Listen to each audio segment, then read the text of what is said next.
first, I give the first speech to the architect Felice Romano from Soprintendenza, that is giving his first word.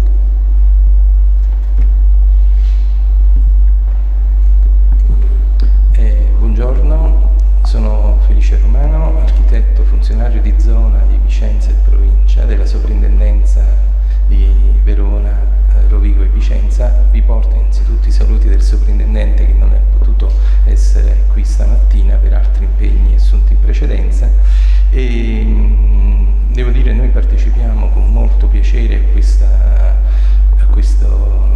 iniziativa, in quanto abbiamo come soprintendenza seguito fin dall'inizio le vicende di Villa Forni Cerato. Io ricordo qualche anno fa, forse più di qualche anno fa, che la villa, prima che venisse presa in proprietà dal dottor Boscardin, versava in una condizione di estremo abbandono. Oggi noi possiamo ammirare la villa che ci viene restituita attraverso un processo di restauro principalmente conservativo, anzi essenzialmente conservativo. Per chi ha avuto modo di visitare la villa si sarà reso conto che tutti gli interventi sono tutti di carattere conservativo. Non c'è ancora nessun intervento di carattere funzionale, di adeguamento funzionale, proprio per scelta della committenza. E questo diventa anche un'occasione di studiare meglio la fabbrica, perché noi notiamo che tutte le soluzioni progettuali che ci vengono sottoposte sono il risultato di un continuo e approfondito studio, e pertanto queste iniziative di approfondimento e di condivisione degli studi effettuati non possono che favorire il migliore approccio a un restauro di una fabbrica che, seppur contenuta nelle dimensioni, richiede tantissima attenzione per quanto riguarda le scelte progettuali. Pertanto io, come funzionario di soprintendenza e come rappresentante dello Stato che sovrintende alle operazioni di conservazione sul patrimonio culturale italiano, non possiamo essere favorevoli a questo tipo di approccio, soprattutto perché è basato sul continuo studio e approfondimento. Tra l'altro noi come Ministero abbiamo contribuito alla spesa degli interventi, e credo che siamo arrivati anche alla terza tranche di contribuzione, e quindi questo comporta non solo un aiuto da parte dello Stato ai proprietari, possessori, detentori del bene, ma questo obbliga i proprietari alla fruizione della villa, per cui la villa è fruibile in determinati giorni dell'anno e in occasione degli eventi organizzati dal Ministero della Cultura. Io credo di poter cedere la parola agli altri relatori e faccio i complimenti al signor Boscardin per queste iniziative che secondo me non devono mai mancare quando si approccia a restauri così delicati come quello di Villa Forni Cerato. Grazie. Grazie, architetto Romano.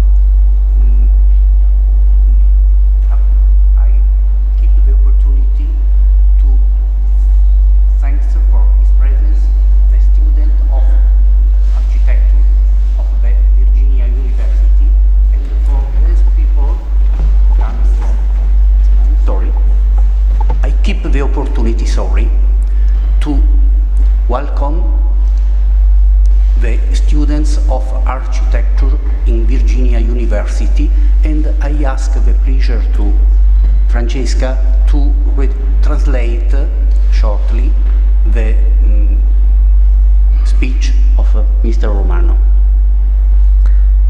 Okay, so architect Felice Giuseppe Romano, as you can see, he's on behalf of Soprintendenza di Verona, who is the preservation authority in charge of checking all the intervention on such important buildings of our heritage. Architect Romano remember very well the condition of Villa Forni Cerato before the restoration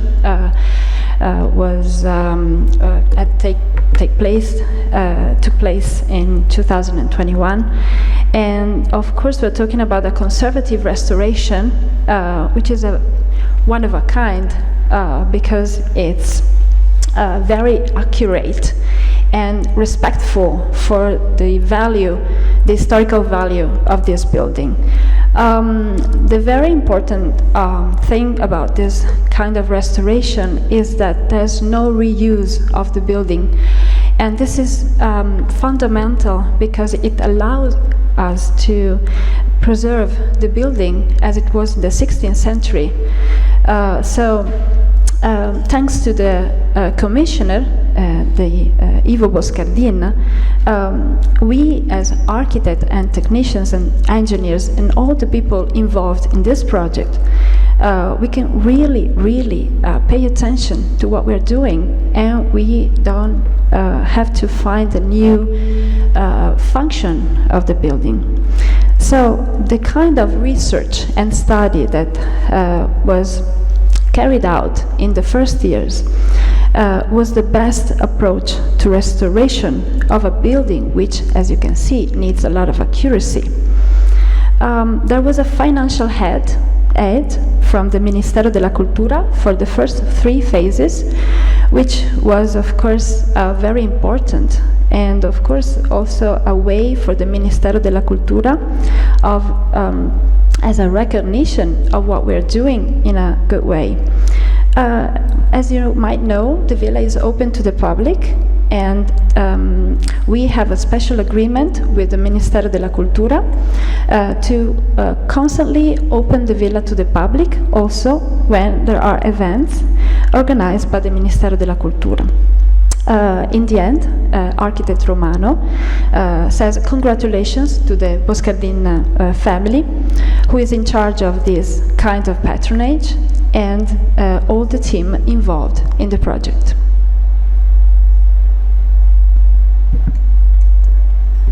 Thanks. Now, our Simposio Palladio Today is open. The speakers that are in front of you, they will cover the 4 different themes listed in the poster, and I will offer the task of introducing themselves.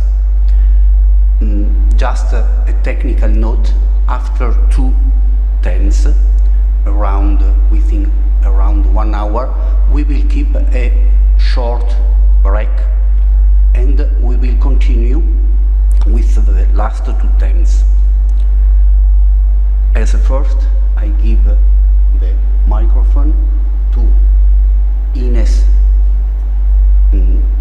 from Virginia University,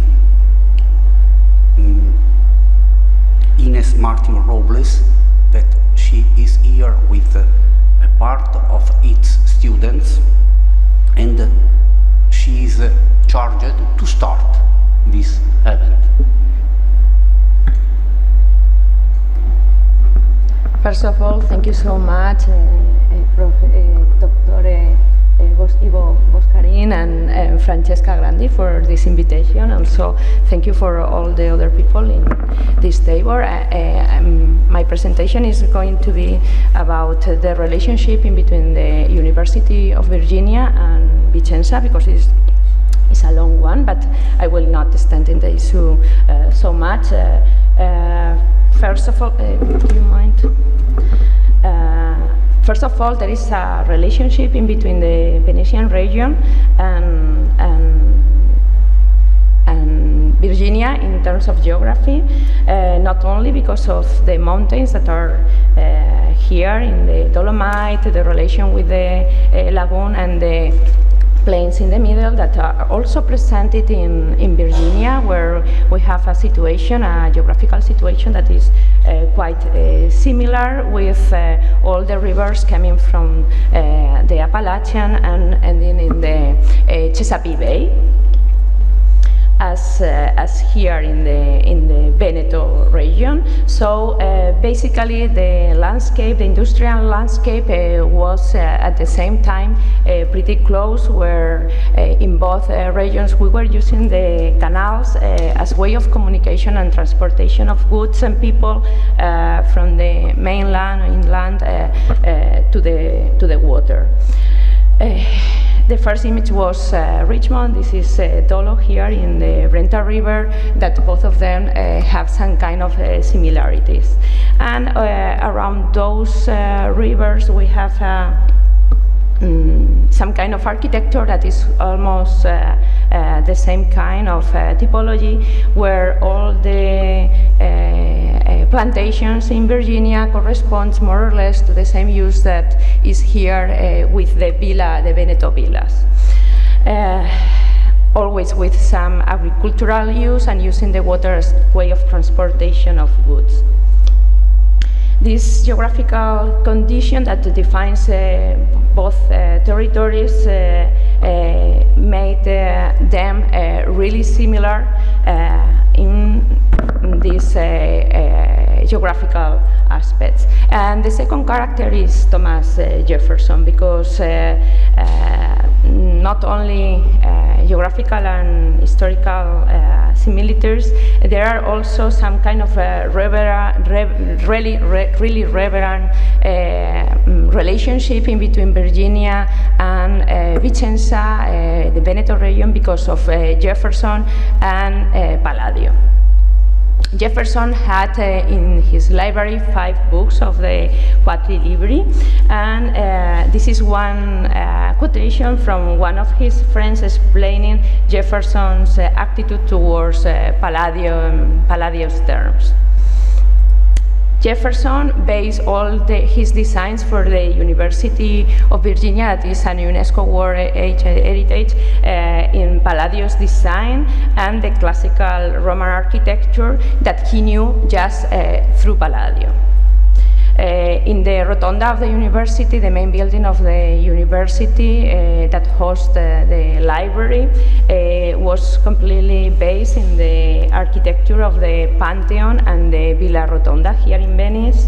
And you can also see that as Jefferson never put a foot in this region, he was only knowing the architecture through Palladio.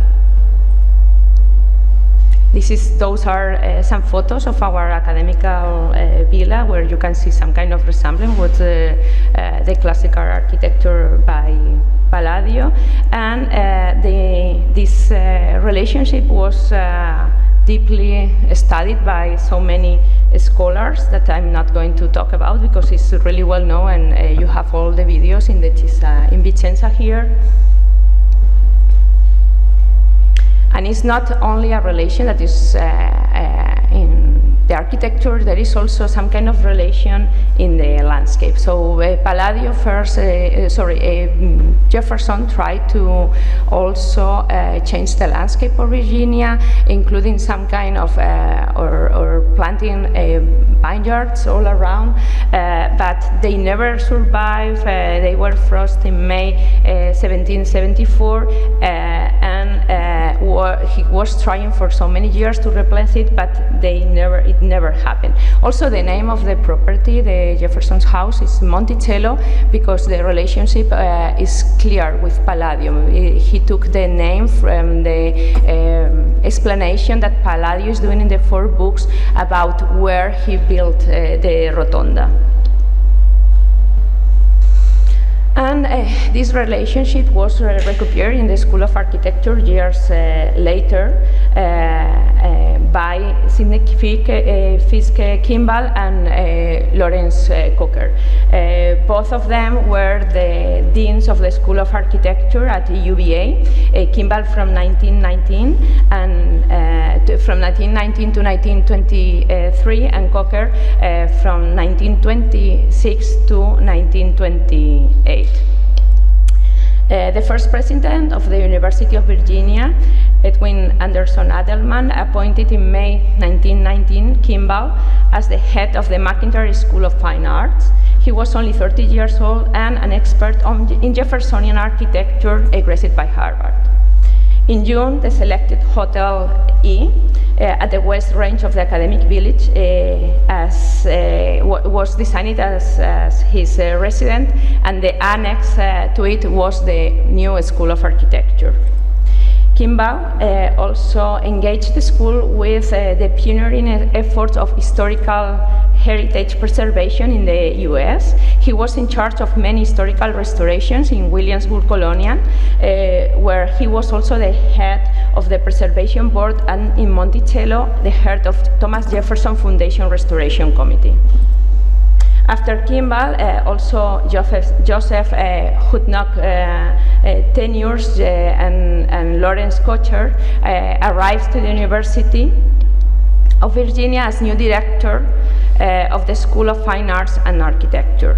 During these 2 years that Coker was at the school, he not only was well known because of the introduction of modern architecture in the USA during his relationship with Gropius, or their works, his work together with Albert Frey, but also as editor of the Architectural Record magazine.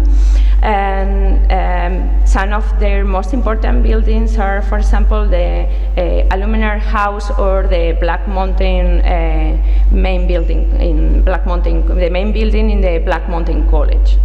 But at the end of his career, he was also in charge of the Williamsburg Colonial Restoration and introducing all the design-build pedagogies in the USA.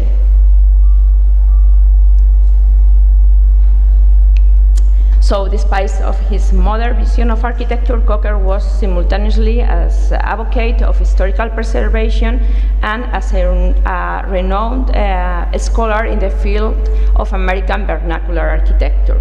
He was the chair of the Preservation Board in Colonial Williamsburg Foundation and was in charge of the foundation records during the last days of his life.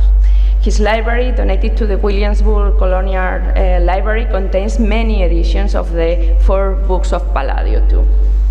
Kimball and Coker kept alive the acknowledgement of the central role of Palladio as one of the main influences in Jeffersonian architecture, and therefore one of the main sources of the School of Architecture in UVA. This tradition at UVA lasted until the 1970s, when the book Palladio in America was published.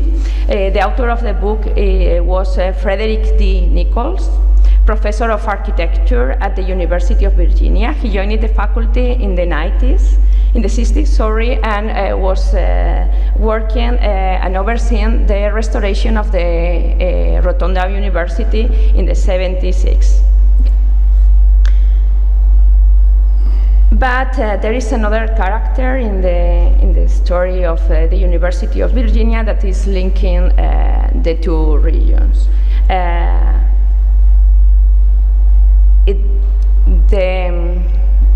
To reinforce this idea, this importance of the relationship between Palladian architecture and Jeffersonian architecture, the university hired in '75 the first international faculty at the School of Architecture, that was Mario di Valmarana.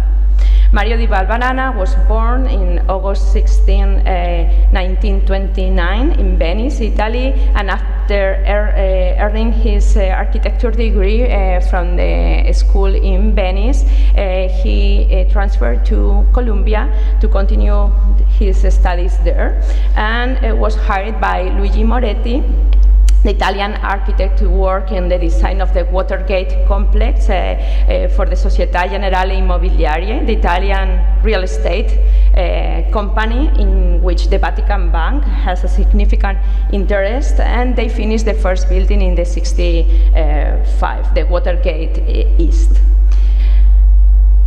After that, he was working in so many other important offices in New York and in Washington, D.C. And in the 72, he was recruited to teach in the University of Virginia, and he remained there until the end of his professional life, his retirement in 2000.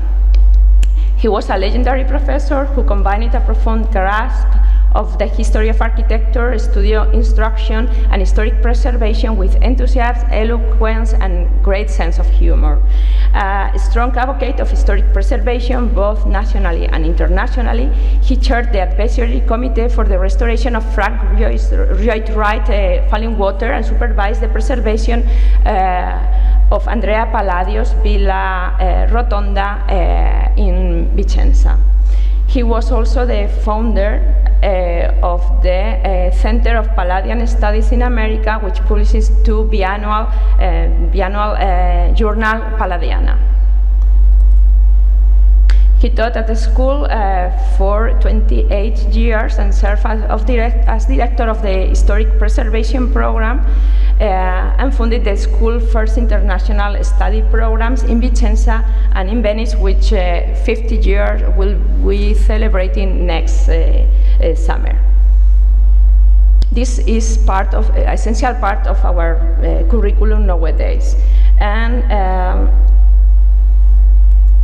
the first work he did was the consolidation with the students of the villa or of the residence of Barboursville, that was the governor in Virginia in 1812, and 2 terms USA senators and Secretary of War under John Quincy Adams' presidency. His home was destroyed in a fire in the night of Christmas, 1889, and since that moment was left as a ruin, but was designated a historic landmark in the 69. So during his time, or his first period at UVA, Mario Di Valmarana consolidated the ruins of this house designed by Palladio with the students, and his plan was going a little bit further, so he was also interested in reconstructing the landscape. So, following also the Veneto or the Jeffersonian ideas of agriculture, in the 76, Mario Di Valmarana convinced a renowned Venetian wine producer, Gianni Zonin, to realize the dream that belonged to Thomas Jefferson, giving life to a large vineyard estate on the East Coast, which covered an area of 500 hectares, 90 of them with vineyards. It was the first of many vineyards that later will colonize Virginia, and through the 90s they were over 163, and in 2012 over 230 wineries operating in Virginia. Almost all of them are small, family-owned vineyards and wineries, and that was the opening of a great wine culture that always Jefferson had in mind.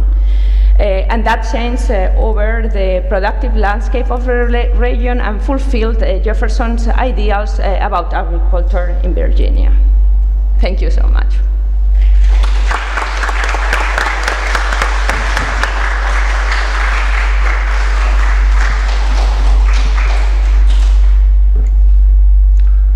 Suggest you some comments or questions just at the end of the full presentation, and I present the next from titles just introduced from the magazine Palladiana, that I repeat you: learning design through drawing, inspiring discoveries. And I introduce you the next presentation. presentation from Francesca Grandi.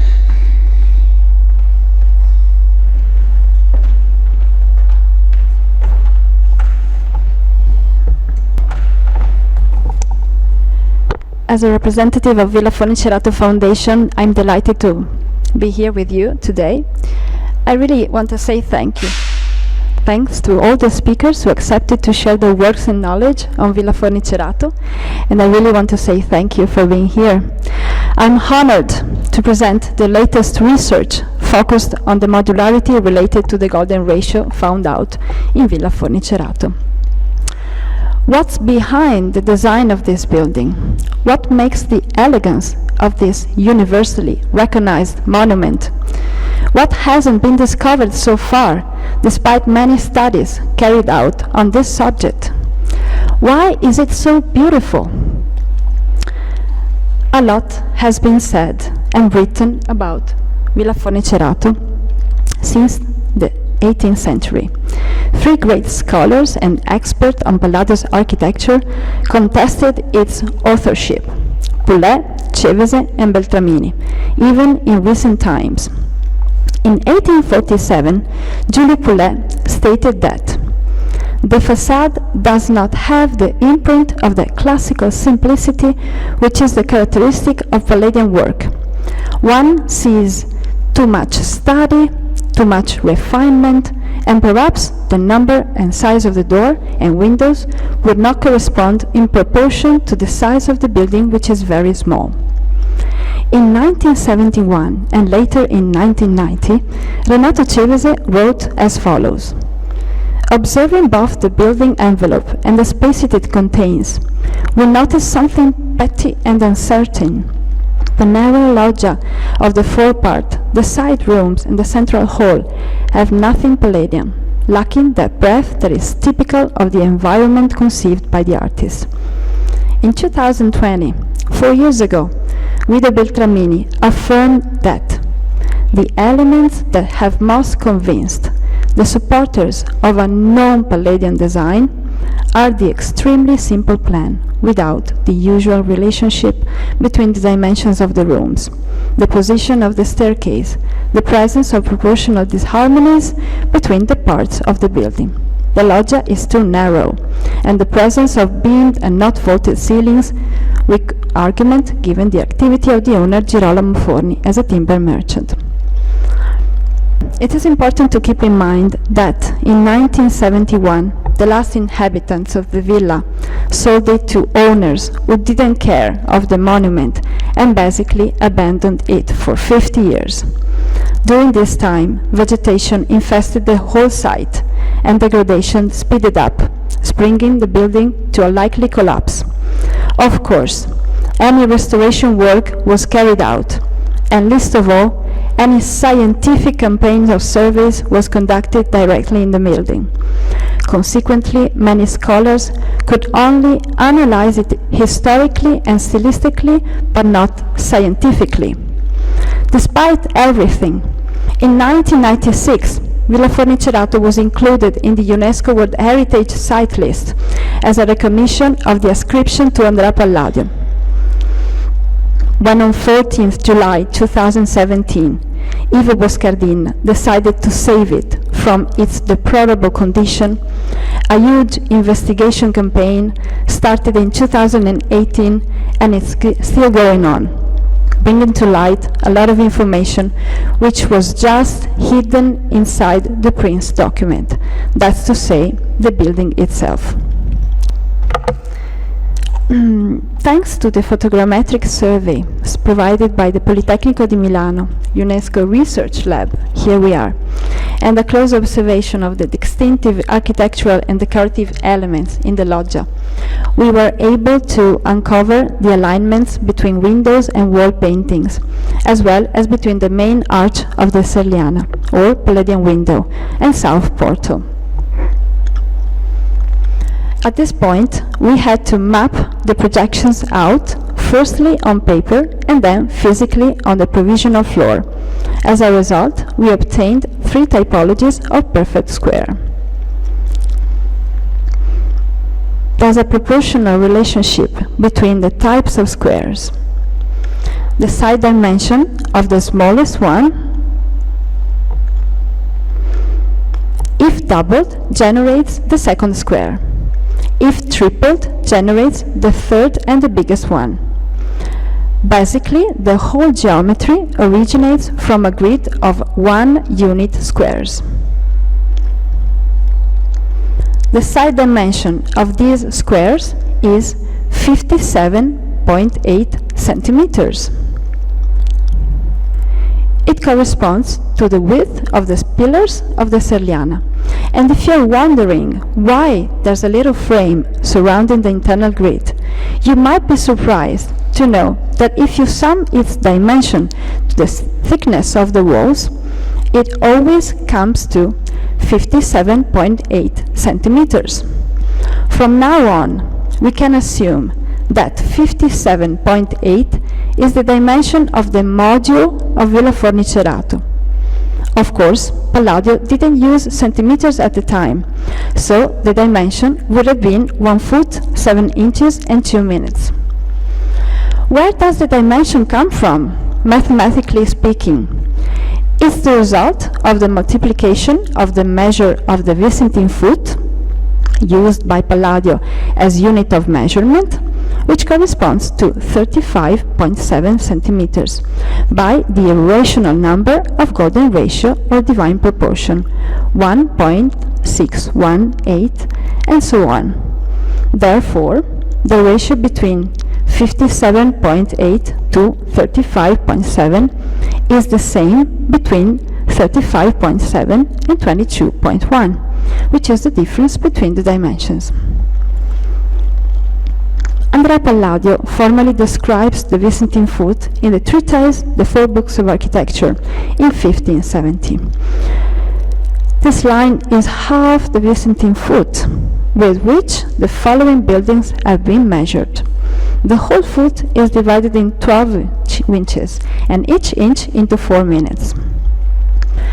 It graphically designed the Byzantine foot, giving us the universal way to speak the same language, even after centuries and dealing with different units of measurement, for example, the American foot. Let's imagine how Palladio was looking for architectural proportion and perfect harmony.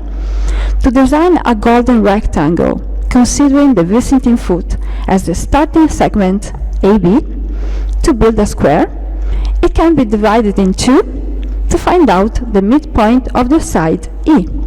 To trace the diagonal to one corner of it, EC, this segment can be the radius of a circumference. The resulting segment BF, extending the segment AB, can be used to form the long side of a golden rectangle, which corresponds to the module of Villa Forni Cerato, corresponding to 57.8 centimeters. Andrea Palladio writes in the Four Books of Architecture, module, that is a measure with which all the other parts must be measured, because that by making the columns a module in thickness, 4 must given to them, 3 to the intercolumniation in the middle, and 4.5 to the other 2 intercolumniations, that is 2.25 each. 57 centimeters corresponds to 22 inches and 3/4. When it comes to discover the use of the module in the design of Villa Forni Cerato, it is possible to compare the dimension of width and depth in plan of the building, considering the possibility of slight differences due to justifiable construction building and little transformation of the masonry over more than 4 centuries. We find out that the building is 27 modules wide, east-west axis, and 31 modules long north-south axis. Consequently, the design of the villa is the outcome of multiple modules with very slight differences. The Serliana itself is generated by multiple modules, and all openings originate from the grid.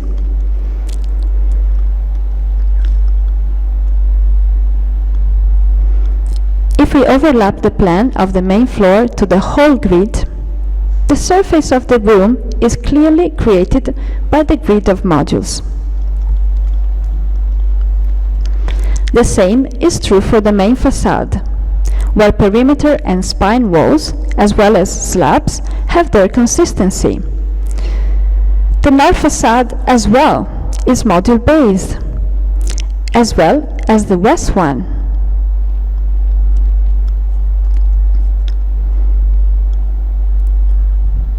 And the east one. Please consider that this facade has been deeply transformed over the centuries. Here's the north-south section, where we can still recognize the modularity. Even related to the roofing, half of the roof pitch is 5.3 modules high and 12 modules wide, 24 the whole base. It means 44% of roof slope, as mentioned by Palladio in his treatise. Here's the west-east section, where we can still identify the module repetition in the rooms and the related to the roof pitches.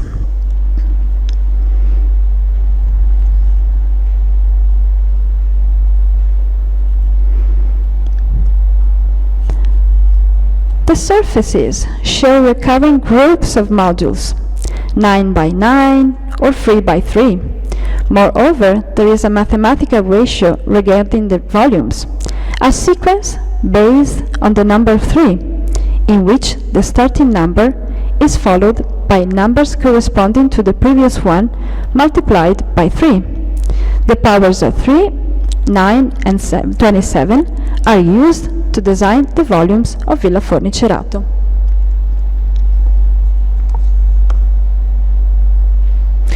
The following chart shows the origin of the number of modules used in the whole geometry of the villa, starting from the sequence of numbers power of 3. As you can see, if we start from the powers of 3, we can identify the geometry. It can be a segment, it can be a surface, it can be a volume. And the dimensions in Villa Forni Cerato are exactly corresponding to multiple modules. They can be a surface of a room, the volume of a room, the pillar's width, or the volume of the building itself. And the powers of 9 as well are used in Villa Forni Cerato, as well as the powers of 27. In practice, the series of cubes of modules designs proportionally the building. So, in the end, we have a cube of 1 module, a cube of 27 modules and 3 modules side, cube of 729 modules and 9 modules side, cube of 19,683 modules and 27 modules side. The whole building can be inscribed in a grid of 27 units or modules on each side, which can be perceived in a 3-dimensional view. A hypothetical cube with a 27 module side, which corresponds to the volume of the villa, including 9 modules for the roof and without calculating the east, west and spine walls, corresponds to 19,683 basic cubes. The Rubik cube is a 3D combination puzzle invented in 1974. We can assume it as a modern concept and way to interpret the ancient. Even the height of the floors generates from the multiple models, resulting in a proportional beauty. 5 modules for the ground floors, 9 modules for the main floor, 4 modules for the granary. Solids and voids of the main floor are multiples of the module and multiple of cubes included in the series of powers of 27. Starting from the cube made of 1 module side, the width of a pilaster, the cube made of 3 module side, the projecting forepart of the building, the cube made of 9 module side, perfectly corresponding to the northwest room, the cube made of 27 module side, the building itself. Considering the modularity, starting from squares and cubes, it came to our mind the Menger sponge, first described by Carl Menger in 1926 in his studies of the concept of topological dimension. The construction of a Menger sponge can be described as follows.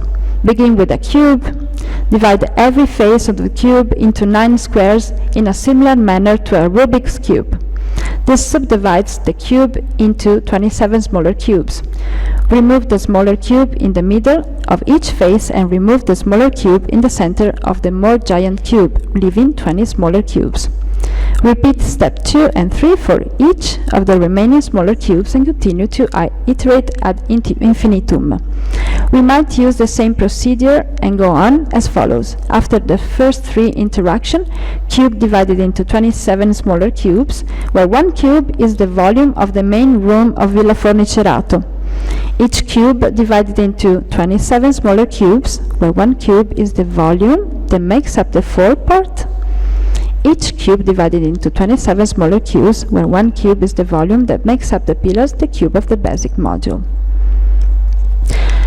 Palladio states in his treatise that beauty will result from the form and the correspondence of the whole with respect to the several parts, of the parts with regard to each other, and of these again to the whole.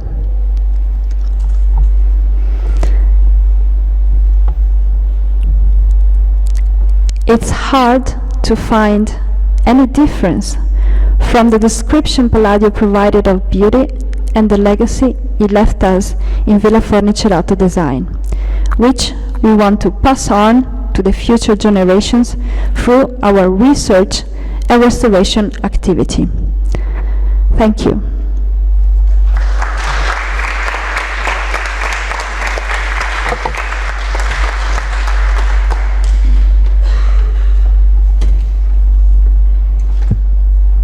Thanks, Francesca, for your presentation.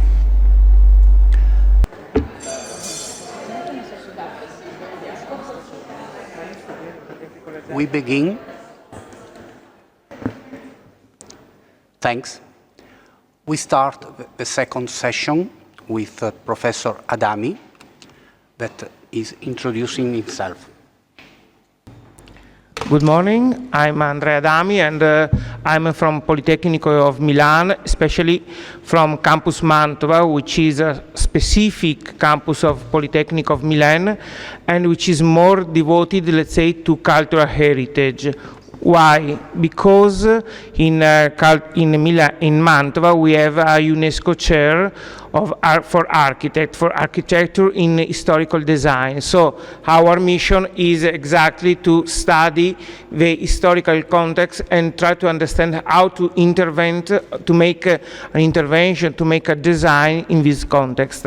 First of all, I want to thank Mr. Boscardin and Francesca because for this invitation, and also because they also accepted to invite with me Professoressa Barbara Scala. She's here. And why we decided to do this intervention together, with discussion together?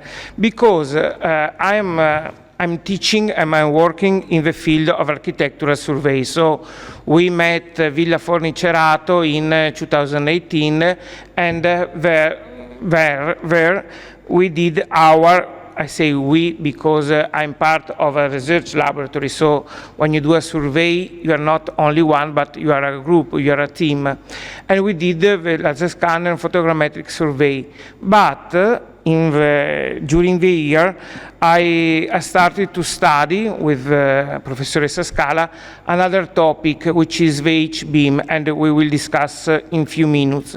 And I think that in order to discuss this topic, this approach, let's say, it's important to see the same thing from two different points.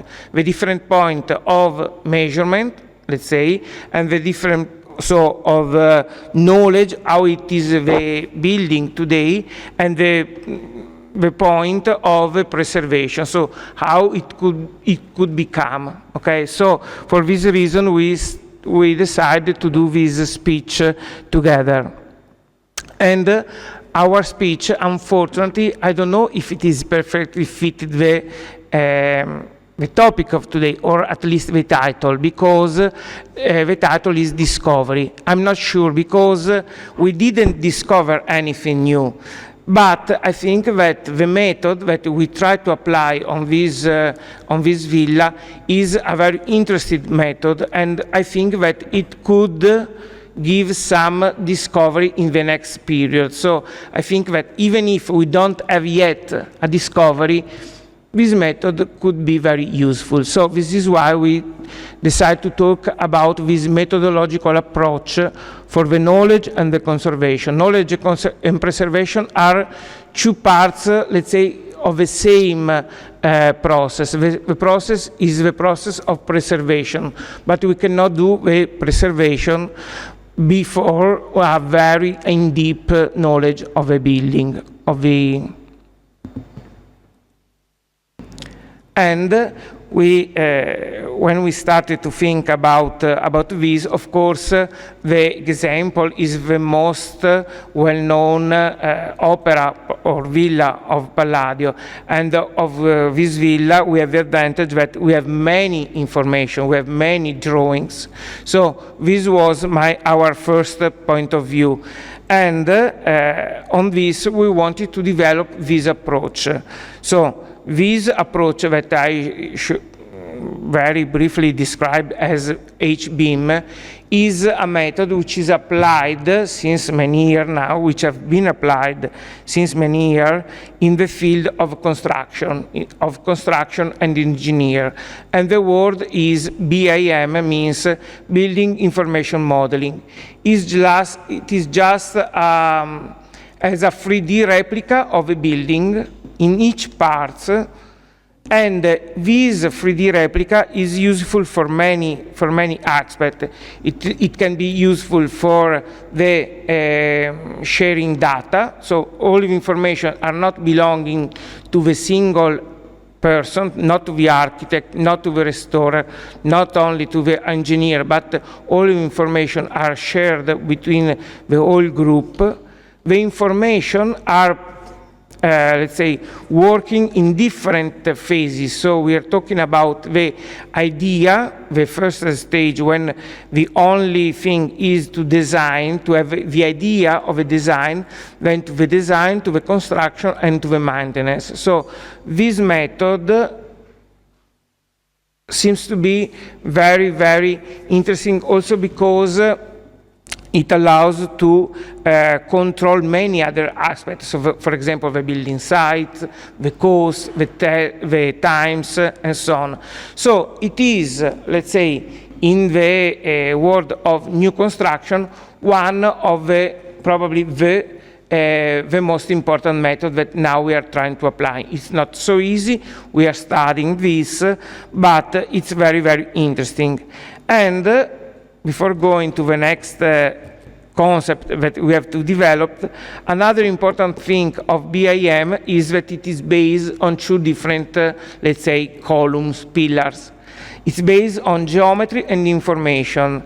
So the real difference between this method and all the other 3D replica, which are not BIM, is that the information is not only related to the geometry, the dimension, the shape, but is related also to each kind of information, material, decay, historical information. So if we are able to put together these two things, the geometry and information, we can work on a beam.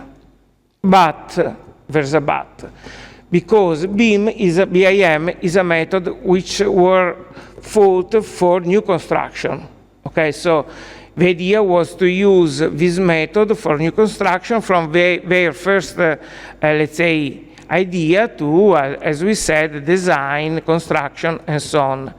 And which is the characteristic of this approach?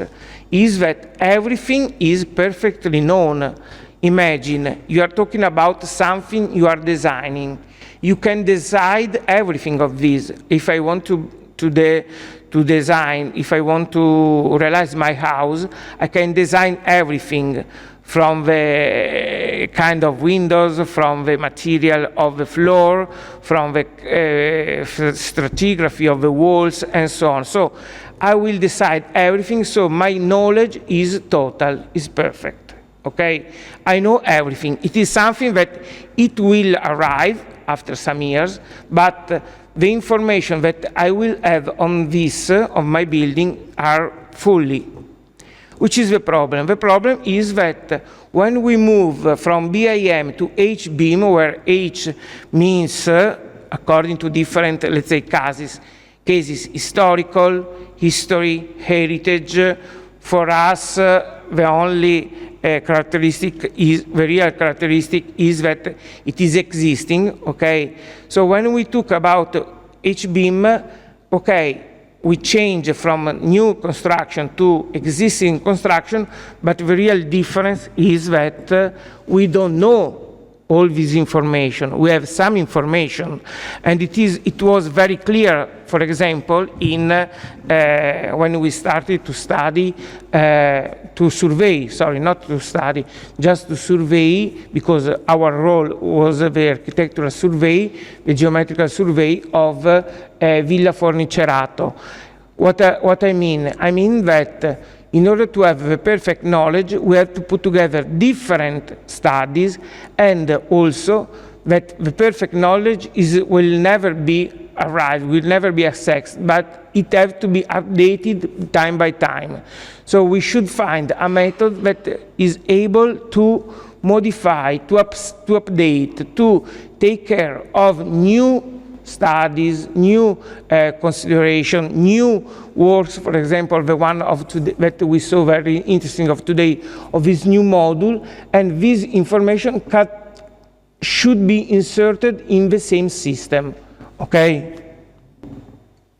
Okay, thank you, Andrea. And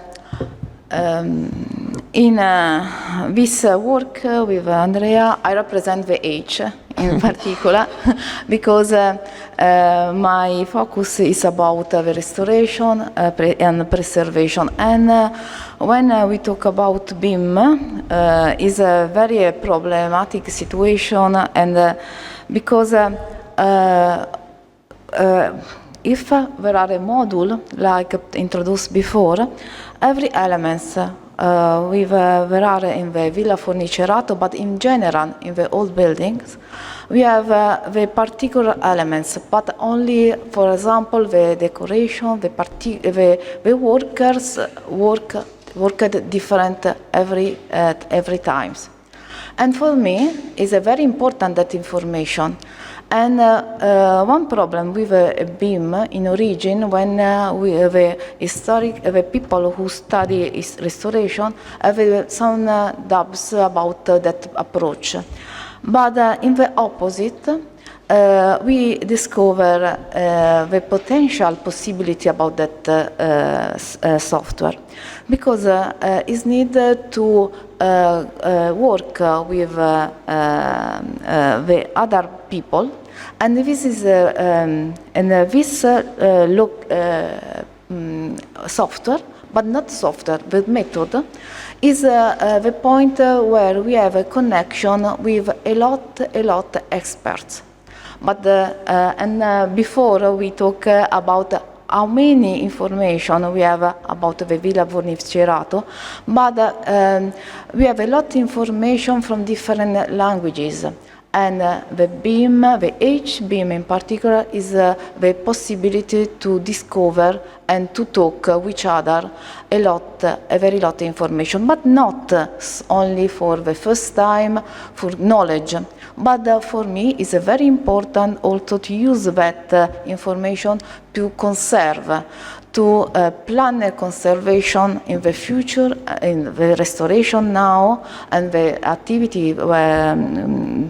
used to do now, but in the future, because the plan and conservation is very important. We know the Villa Forni Cerato was abandoned, and the times destroyed that.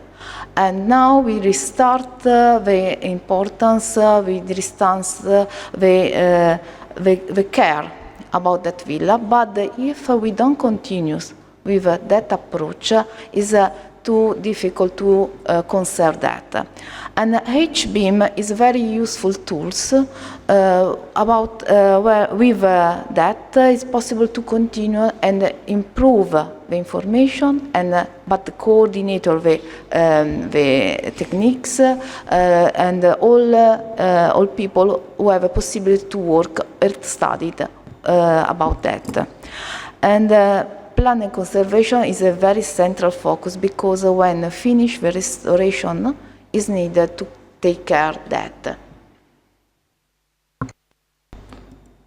Okay, so what we did as a first thing is to search if there's a model, a 3D model of the most famous villa of Palladio, and we saw it.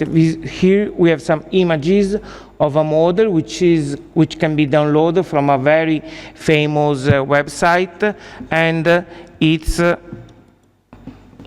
a model which is very, very high detail. I mean, I'm not sure about the measurements, but I'm sure that there are many details, and probably also the measurements are quite good. But when we go to the website, you see that here on the right we have a possibility to download different model of this rotonda. So I can download a point cloud, a 3D, a CIN, a DTM, and a BIM. But the question is really this a real BIM or something different? Is this the HB model which we want to obtain or not? So according to this, we started to ask which are the questions that help us to answer this. It is a real H-beam or not? And the questions are about the correctness of the geometric information, the other kind of information that are connected to the model, and if this information can help my knowledge of the building. I mean, I'm talking about information and geometry, but the role of BIM is also to give new information. I mean, if I can put together geometry and information, I will extract some new information, and this is its role. So it happens that last year, in our master degree, we have a master degree in Mantova, which is called Architectural Design and History. We had a class, the first year of an optional course in historic building information modeling, and we decided to suggest the student to have their practical exercise on Villa Forni Cerato. So we decided to suggest them not only to study this H-beam approach, this method, but also to try this method on a real subject. And the subject was, let me say, very easy to find, because we remembered inside our laboratory that this villa was one of the most, let's say, accurate survey. Not only accurate, for me, accurate means usually quality of measurement, but in this case, I mean that those survey was accurate in quality of measurement, in the techniques involved, because we did the laser scanner, we did photogrammetry, we used GPS, we used the drone, so it was very complete, and we produced a lot of data. And so the idea was to share this data with the student and to understand if we are able to build an informative model, something which have geometry and information. So these are the data that we share together, so photogrammetry, laser scanner, as we said before, and from these they started to use, of course we are talking about a software, but the software is Autodesk Revit, but it is only one. We suggested to use this, but it is only one. The method is the most important. So the method is based on starting from the point cloud, so this amount of point where each point has its true position in the real, let's say, world, and slices this point cloud into horizontal slice planes, vertical slice section, in order to extract some information that put together can be used for the modeling of the whole building. Okay, so also here the approach was, let's say, of this method, of this H-beam, many times has problems in geometric modeling. Why? Because usually it happens that historical buildings are very difficult to model using nowadays concept of construction. So as I told you, BIM is a method that is thought for new construction.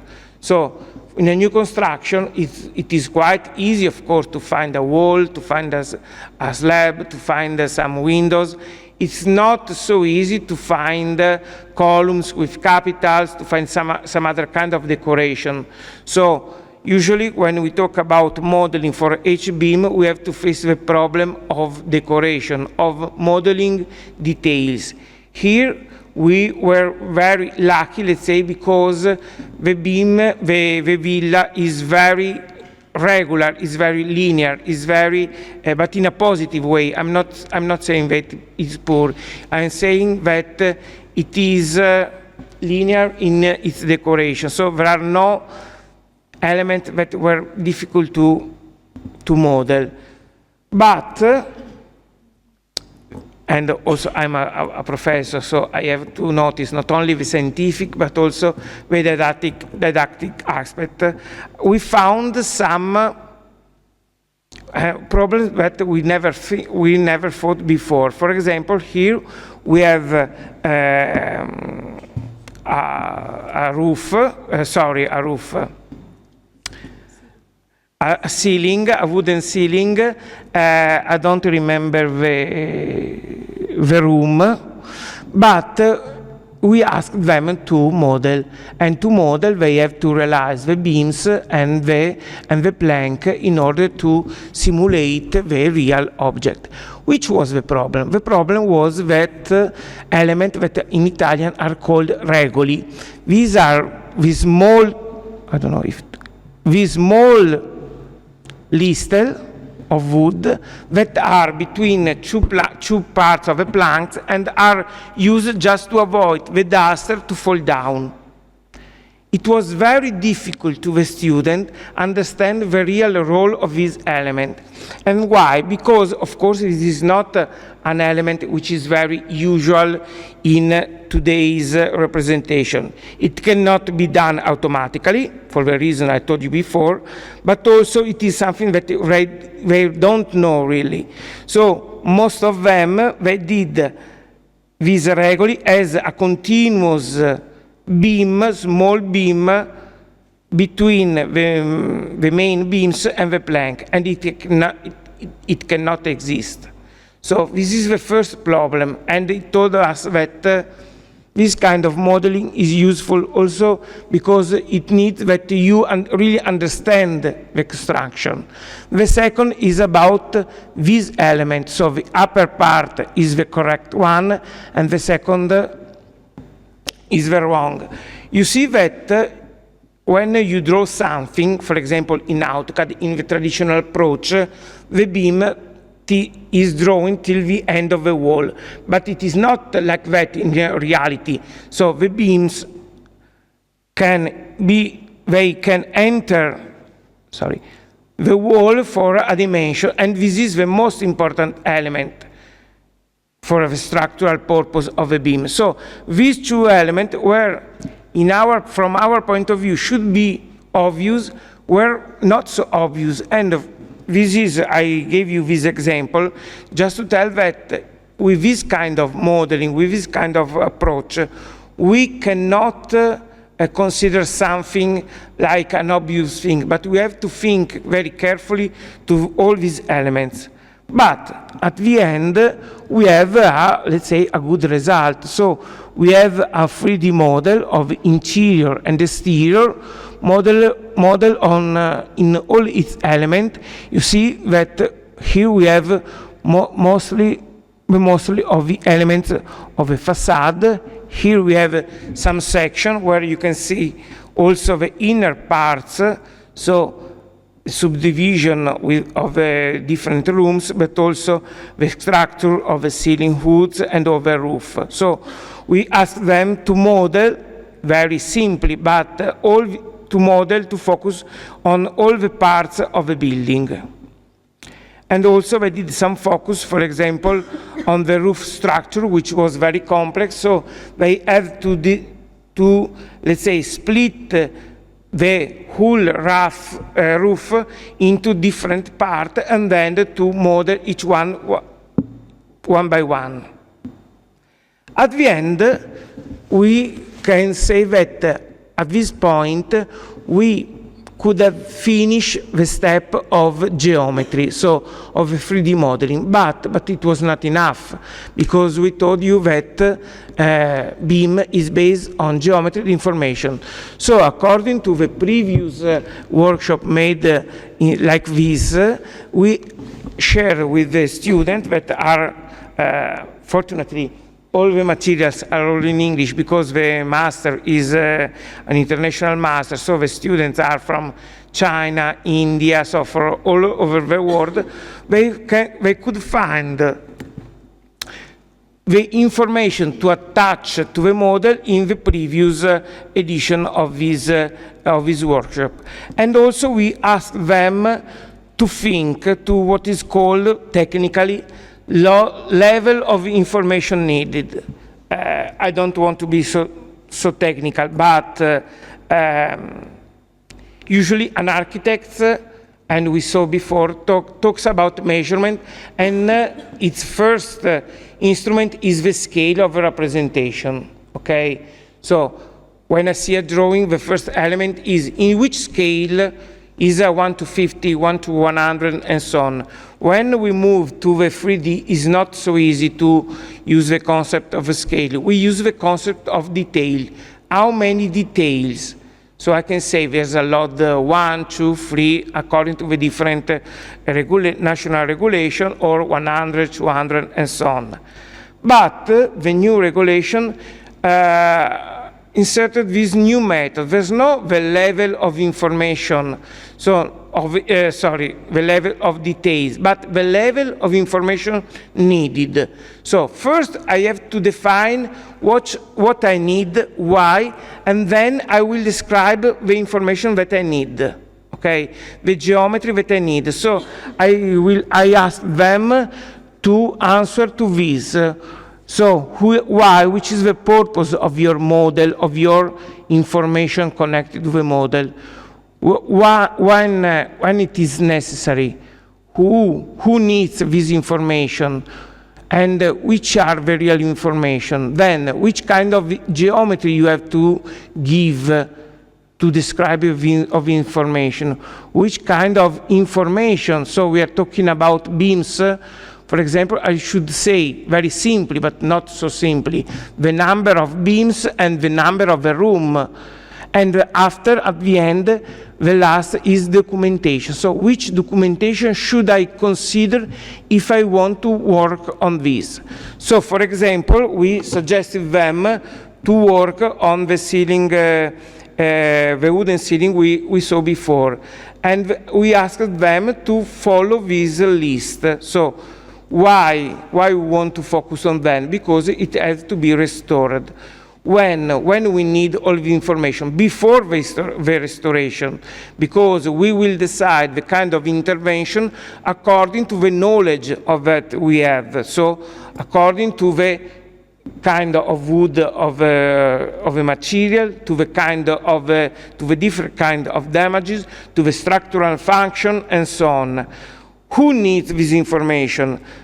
The information are needed by the architect, by the restorer, by the structural engineers, and at the end, what the object, of course, was the ceiling. We decide to have a very high detail model. So, for example, here you see that, in this case, the student, this is the point cloud, the green one is the real point cloud, and here the student didn't not only find the correct dimension of the beams, but also rotated the beams in order to be very, very well fitting to the real situation. And for each beam, we have the information that are, let's say, geometrical information, but also, let's say, decay information.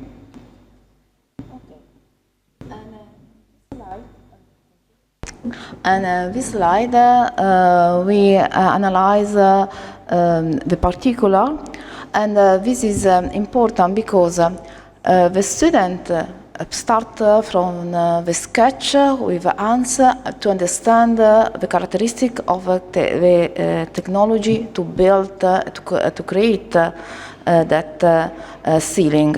And after transport the characteristic in the H beam, but it's not stop all the beam identical and repeat the same, and that is very frequent in AutoCAD. We repeat and copy and repeat the sketch, but in this case we have a possibility to model very perfectly one elements, but not to design to draw all elements, but to modify some point where the information we give us the different characteristic. For example, the little dimension, the little longer, the different characteristic in general. And with a possibility, we use in general, for example, the family, the adaptive family, and we choose in the before to start the create the model. What's a kind? How many points is needed? How many points are needed to modify every time for every element, for every beam? And this is very important for my point of view, for the point of view of restoration, because we don't lose the characteristic in general of the elements. Because I remember in the new buildings we have a lot identical characteristic. In the old building, every element have our difference, and this method introduces the possibility to conserve the unique elements different from the other. For example, this is in adaptive the slide with other information, and also the geometry information. I connect in point very in particular a lot information. For example, in this case, the thermography, the historical information, the characteristic of a wood, the typology of a wood, and in every element. And this is and how many information depend how much information I have, if I can information I have, and I have a possibility to improve in the times if we have a new information. For example, when now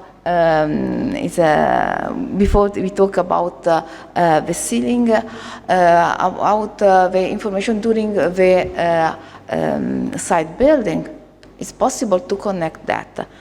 And also, it's a generic, adaptive generic model, but is a very particular model for every element. And we don't spend a lot of time, like, in fact, a lot of people think if you model very well every element, you spend a lot of time to design, to model. It's not true. This method is possible to choose how many characteristics, how many elements is important to model, and how many different conserve in every time. For example, we connect also in every beam or every elements in some information. In this case, we have the surface, the degradation, or the problem like the deep, the humidity from the mechanical problem, a lot, and we choose also in that schedule the severity. For example, is very hard problem, or is not too hard. Is possible the problem is in all elements or in the partial element, and if there are in the partial element, I have a possibility to indicate in very with a precision what is the area interested by that problem. And also, we should decide to choose how many is too hard, how many large or extensive element, but is too hard for problematic. For example, 30% is not used, or is 70%, or is only a little problem. But who decided that information?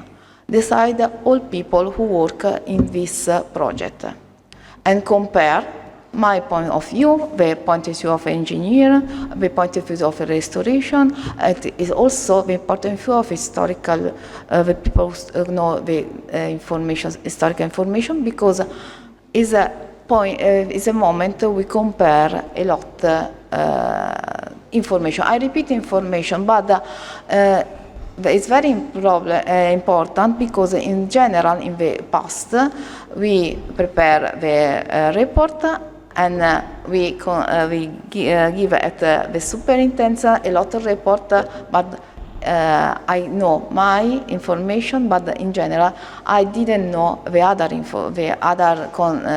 information from the other people, because the focus is to finish the project.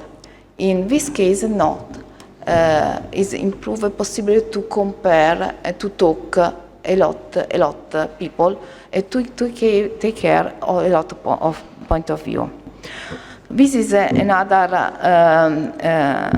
test, because another problem is to map the degradation. In general, with CAD is very easier. We color the area with degradation, with I don't know, alteration, humidity, dust, a lot degradation is the names we use for in the we have a name about that kind of degradation in Italian rule, but in AutoCAD we color the area, and we use that area to know how many surfaces have that problem. With a beam, with H-beam, in the first time we have a bit problem because we don't know, we don't have one method. And we try a lot possibility, we try a lot, and in this case we discovered that method. And it's very important because in general in AutoCAD we take a measure only the surface. But if we map the 3D model, we have the perfect surface of the cornice, for example, for irregularity, and we have a better information and better information when we count how many in the end how many costs that work, because we know very well the dimension of the problem. This is another example, and also we have, for example, information about the cracks and position, and we have a possibility to monitoring the times, because we have a real position, not only on the paper, on the AutoCAD, but in very 3D position. That crack is interest all the dimension of deep of the wall, or only one part on the surface. In this case, we have a lot possibility to improve the information to start the project. Okay. This is another example, and is very important, but because with the point cloud, we have in the same time the possibility to see better the position and the characteristic of the problem. In general, we have the photogrammetry also in AutoCAD, but we don't have a real perception about the situation. In opposite, we compare also elements, the material, and in the same time the degradation. Because if you remember, in general we have the map of the degradation and the map of the material. In this case, we have to compare two information at the same time, and we read better all. And last is what you already saw before, the possibility to use this information not only from a geometrical point of view, from a graphical point of view, but also as a, for example, here is an Excel file. It could be boring, but at the end, if you have, I don't know, 50 or 20 windows in the same building, and you have to need some specific information one by one, if you have a list with all the information that you need, it's a very useful tool. In this case, the list is about the cracks, and we have all the information about the cracks, so which are the material, the dimension. I remember that with these guys, we decided, for example, not to draw exactly the crack, because you have the orthophoto behind. So if you need to redraw exactly the cracks, you can do, but it was necessary. But to understand if it was an horizontal crack, a vertical crack, because this kind of information is helpful to understand if it is an indicator of a specific structural problem of the facade. Okay, so we decide for this reason not to simplify the crack. Okay, this was what we did for in this period. I think, as I said at the beginning, that it's not a discovery now, but I think that it could be a discovery if and we want to do to go on in the next years, if we can put on this 3D model all the information, and Villa Forni Cerato is very rich of information. I think that we will have not only an archive of information that are each one in its correct position, but we will have also the possibility to extract some information, some new information according to this, let's say, linking between geometry and information. From the didactic point of view, as I told you, for me is a very important and smart instrument also because it obliges you to understand. I'm a professor, so I know that when you draw a stairs, everything seems very easy. But if I ask you to go in details and tell me how can you do those stairs, it's very difficult. I mean, this method implies that you have to know exactly how the building is made. Each part has to be made. So I think that it will be a good exercise, and probably is an exercise that which can help us to find probably new information. Thanks. Sorry. These are the group of students that work on this, and all the things that you saw are made by them. Okay, thanks.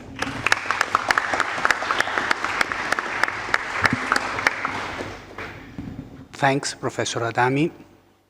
I suggest you to prepare, after next speech, to prepare some comments or some questions to give us. And now is the time for some more engineers that are friends of Villa Forni Cerato. We are like to work with architects, but engineers are also very important for a building.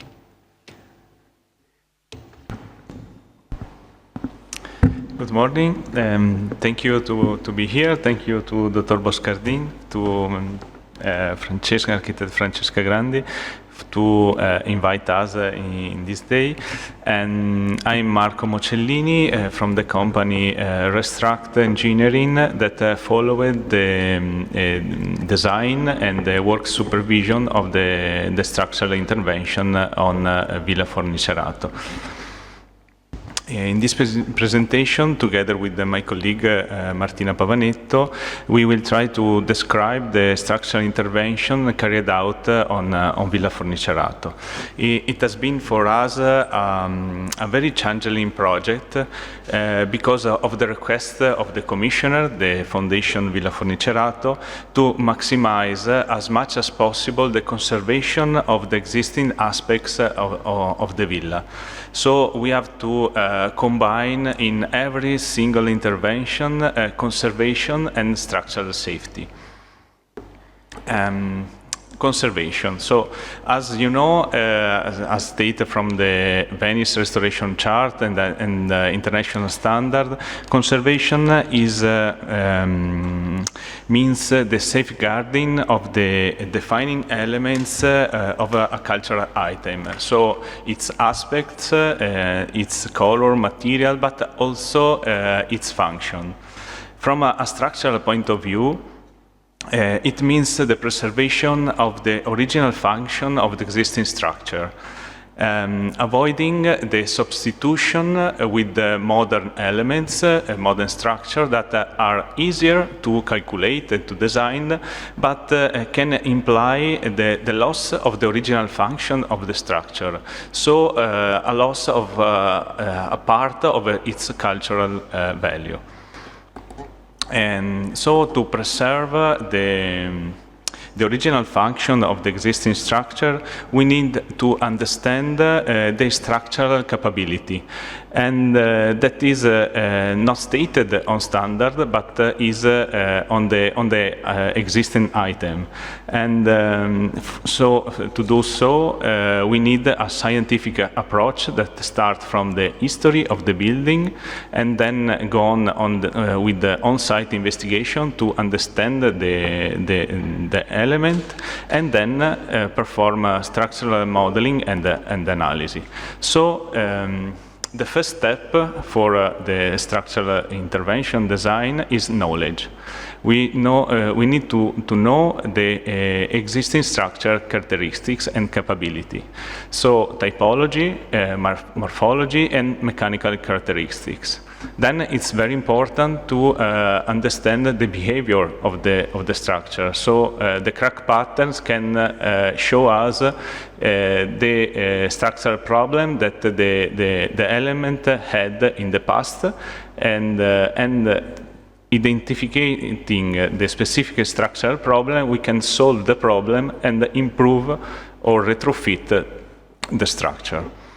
For example, in case from a seismic point of view, it's very important to understand the inner behavior of the structure, in particular of the masonry structure, because the seismic safety level can be affected by local collapse of the masonry. Because a bad quality masonry can have local instability, so we can have a collapse also for low seismic action due to the crumbling of the masonry. In this picture, we can see some collapse during L'Aquila earthquake due to local disintegration of the masonry that are poor quality masonry, like the one that we have in Villa Forni Cerato. That is a pebble stone masonry with a poor lime mortar. So the first step is to solve this first issue in order to improve the safety level. Then we can have collapse for out-of-plane mechanism. If the masonry is a good quality or is consolidated, can act like a single wall, and we can have collapse for out-of-plane mechanism. And so we need to connect all the walls, connect the walls to each other, and the walls to the floor, the walls to the roof, in order to make the building work together, like with a box-like behavior. In this case, we can use all the capability of the structure, and the structure can give the maximum that can act during an earthquake. In this case, global structure model have sense because we can predict the global behavior, but we have to be sure that the building will act like a global element. So, dealing with the existing structure is like a doctor with humans. So we have to have a path, a scientific path that starts from knowledge until analysis and then the design. So the first step is diagnosis. So historical studies, studies of the crack pattern, and of the existing status of the structural element. Then on-site investigation are very important because we have to understand the mechanical and morphological characteristics of the structure. To perform then analysis, so to understand the static compliance and the seismic safety level.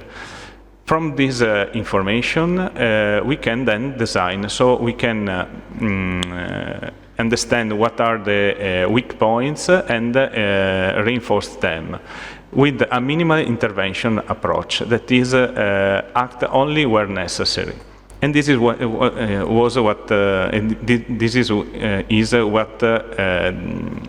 what was asked to us for Villa Forni Cerato. Now my colleague Martina Pavanetto, engineer, will present this path applied to Villa Forni Cerato.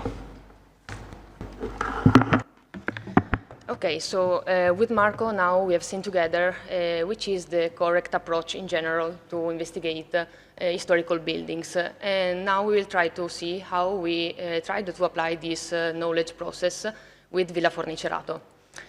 So after the historical documentation, the very first step was the geometrical survey. And as you know from the presentation, it has been done with the photogrammetry.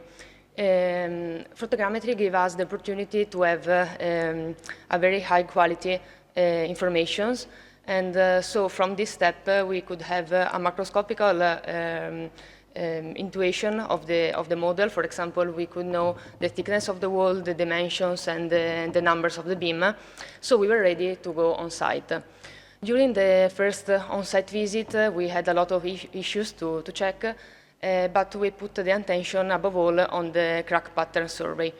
Here you can see highlighted some of the cracks, which indicate us that the walls are made by pebbles and stones, and that there are poor connections between the elements, between both the vertical elements and the vertical elements and then horizontal diaphragms.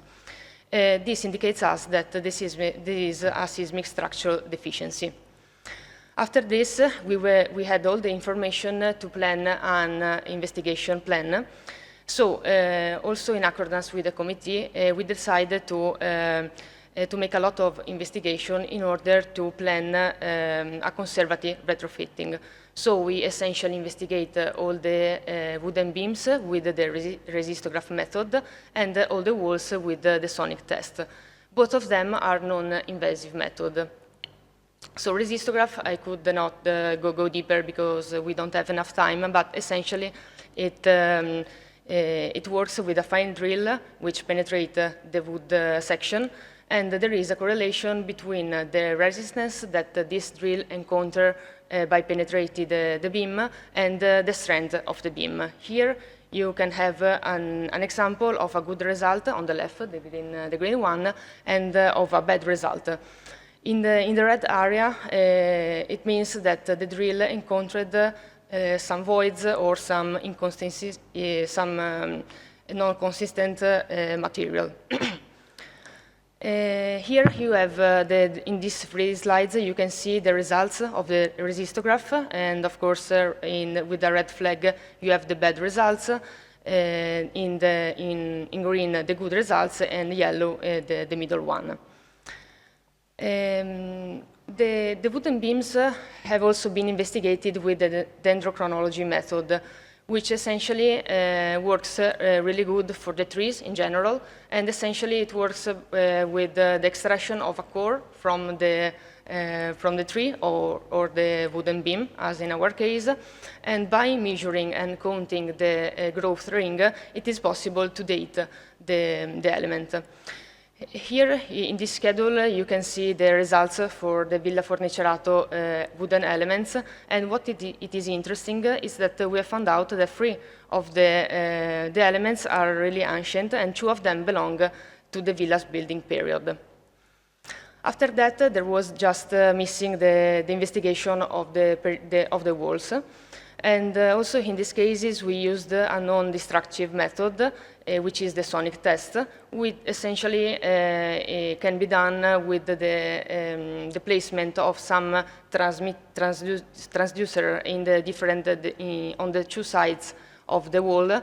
And by giving an impulse with a transmitter to one of them, it's easily possible to correlate the distance of the 2 elements, which correspond, of course, to the thickness of the wall, with the time needed from the impulse to arrive from one side to the other one, and we can arrive to the velocity.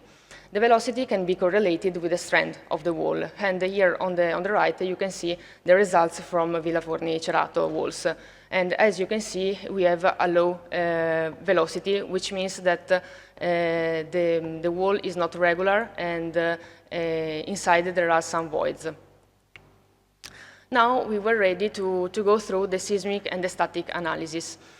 As Marco said before, Villa Forni Cerato, because it's made with poor materials and it has a weak structure, can't be investigated with a global model. So we needed to study the behavior of the building with the kinematic mechanisms.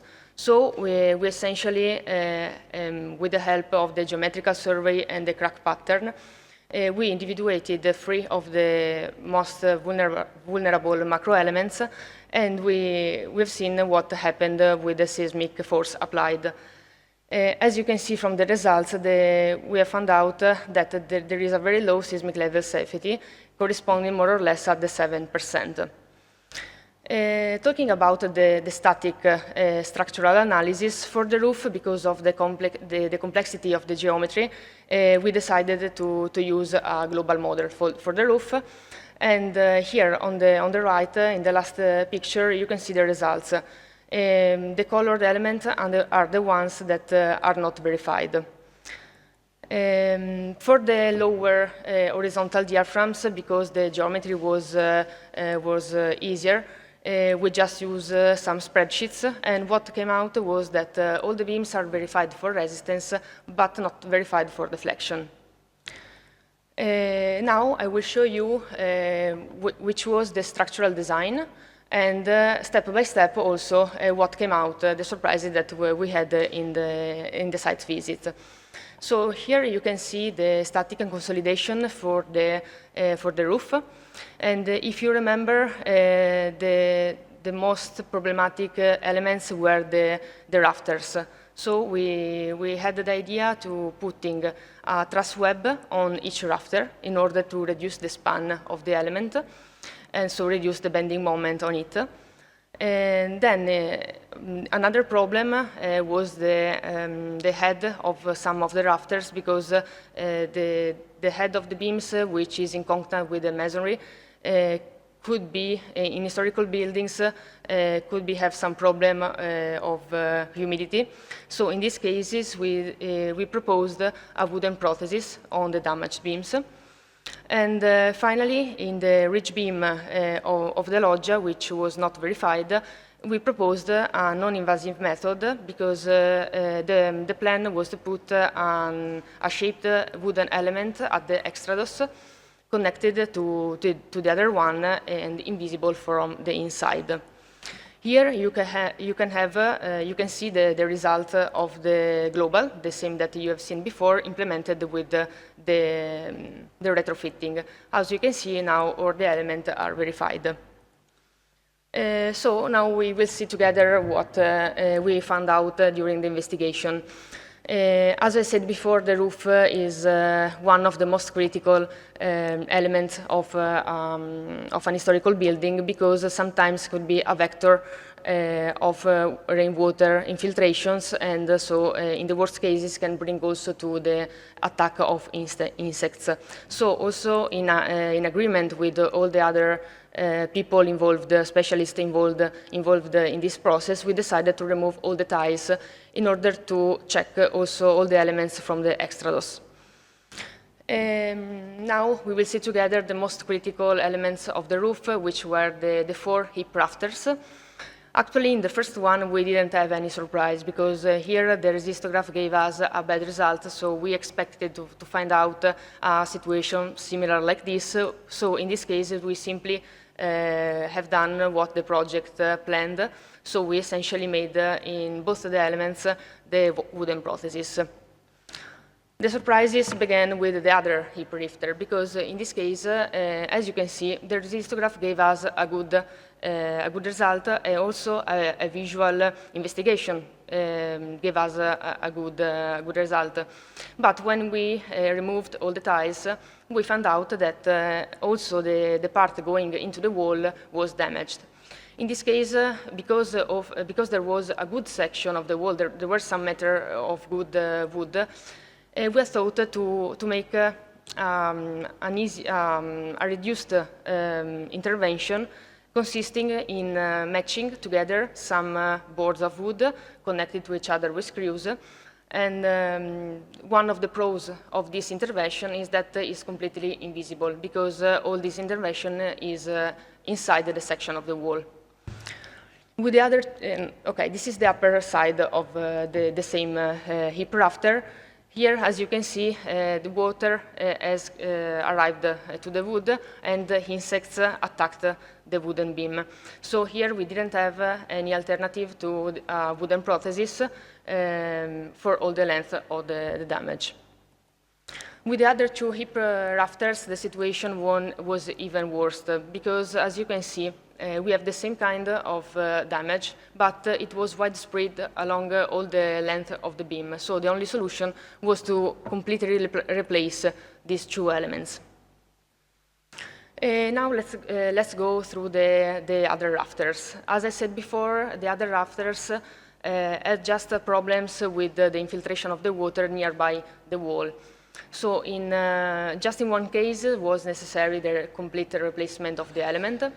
In other cases, we used the wooden prosthesis, like the other one that I showed you. And in other cases, we used the technique of putting together, matching some wooden boards connected to the existing element in order to make the intervention completely invisible. Here you are at examples. Then there is the loggia. Also in this place, there were some problems, and the resistor suggested us that we would have the necessity to use some prosthesis, but by the end, we had no alternative to replace all the elements, also considering that these elements are subjected to an high stress because of the presence of the roof window on the top. Here you can see the intervention on the ridge beam of the loggia, in which we use this shaped wooden element, and we put it at the extrados of the existing beam, and we connected it with screws. As you can see from the introdox, the intervention is completely invisible. At the end of the structural intervention on the roof, here you can see the truss web that we put on each rafter, helpful for us to reduce the stress on them. Then there is a last issue to consider about the roof. Also the buttons, some of the buttons were not verified, and so we decided to replace them. But above all, we insert a wooden button shaped, L-shaped, along all the perimeter of the villa. And thanks to his shape, it can host the first row of tile. So in this way, they can't slippering down. For the same reason, we put a wooden button, a small wooden button at the extrados of other buttons, more or less at 1 meter from each other, in order to avoid the sliding of the upper tiles. Here you have the comparison between the intervention that we planned during the final design and what we had to do because of the necessity required in the on-site visits. Now we are going to see the two horizontal diaphragms. In this case, as we have seen before with the structural investigations, all the beams were verified for resistance, but not verified for deflection. So also in accordance with the committee, we decided to reduce the live loads to 110 kilometers per square meter, corresponding more or less with 30-40 people per room, depending on the surface of the room. So the intervention essentially can be divided in two. When we didn't have any decorated beam, we simply proceed with the wooden prosthesis and the replacement of the wooden elements with other wooden elements. And instead, in the cases in which the wooden beam was decorated, were painted, we tried to use some invisible methods in order to preserve the decorations. Here we are in the second diaphragms, and let's start from the central part. The main room has, as you know, has decorated beams. So luckily, just in a couple of cases, we needed to reinforce the beams. In this case, we plan this kind of intervention consisting in the milling of the existing beam in order to create a space to fit a steel profile, T-shaped. So actually, all the load will be brought by the T-shape, but from introdox, you still can see the painted beam. On on the same room, we had another problem, because as you can see, in the last beam on the north side of this main room, there was a critical situation, and milling also this beam was too dangerous. So what we preferred to do was to use another wooden board put nearby the wall, and to fill the void between the old existing beam and the new board with some epoxy and with chipboards. Here you have the intervention of the loggia. In the loggia, in 3 cases, we use the intervention that I've just described of the T-shaped steel profile put into the wooden beam. And in another case, in one of the beams at the extremity of the loggia, we decided to remove all the damaged portion of the beam and to replace it with an incalmo. Once put together all these elements, they have been connected also to the wall.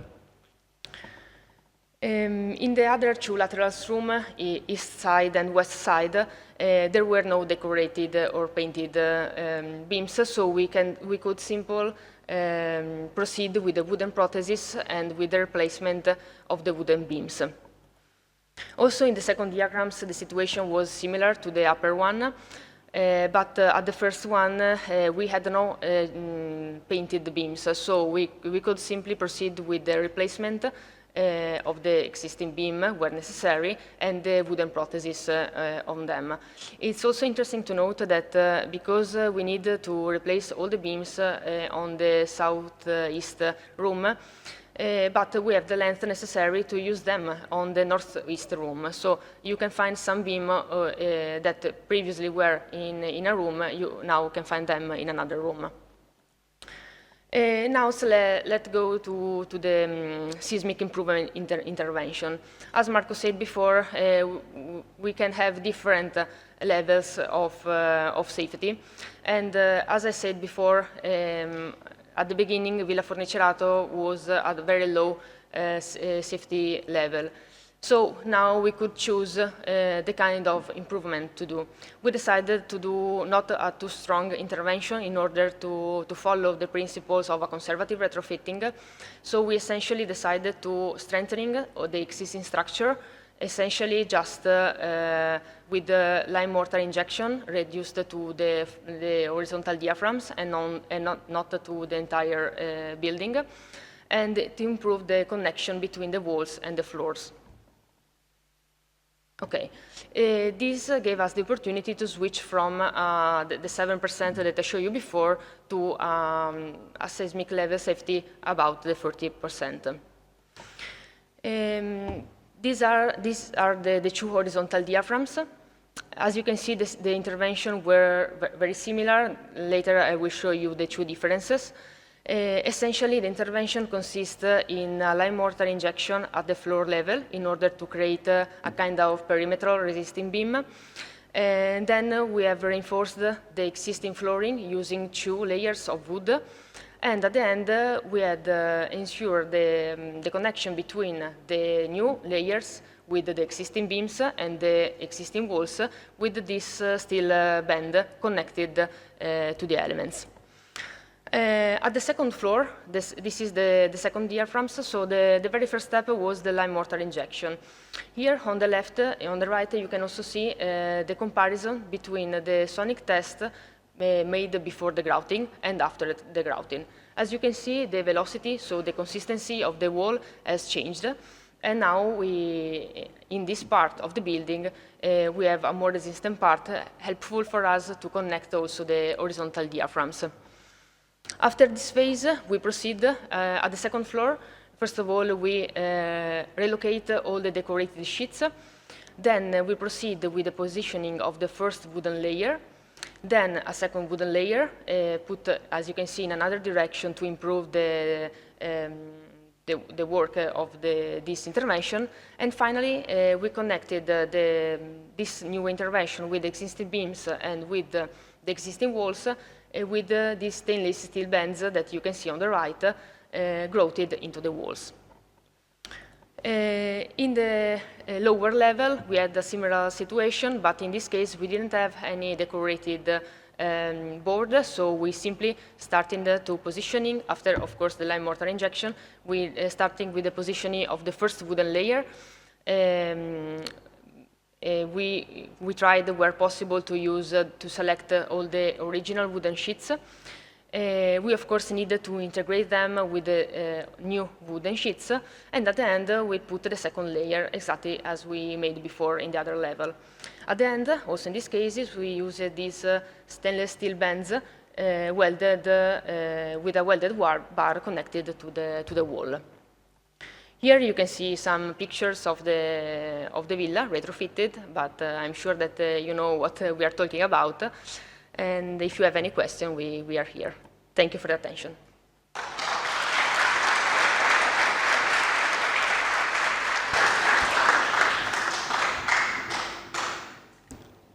I thank Martina Pavanetto and the colleague Marco Mocellini for his intervention. It is the last. So thanks to all the 6 speakers. And now you have time, I hope, I suggest you, to propose some questions or give some comments. Why not in Italian, if you prefer? We will translate for our USA friends. And I check a microphone mobile for you.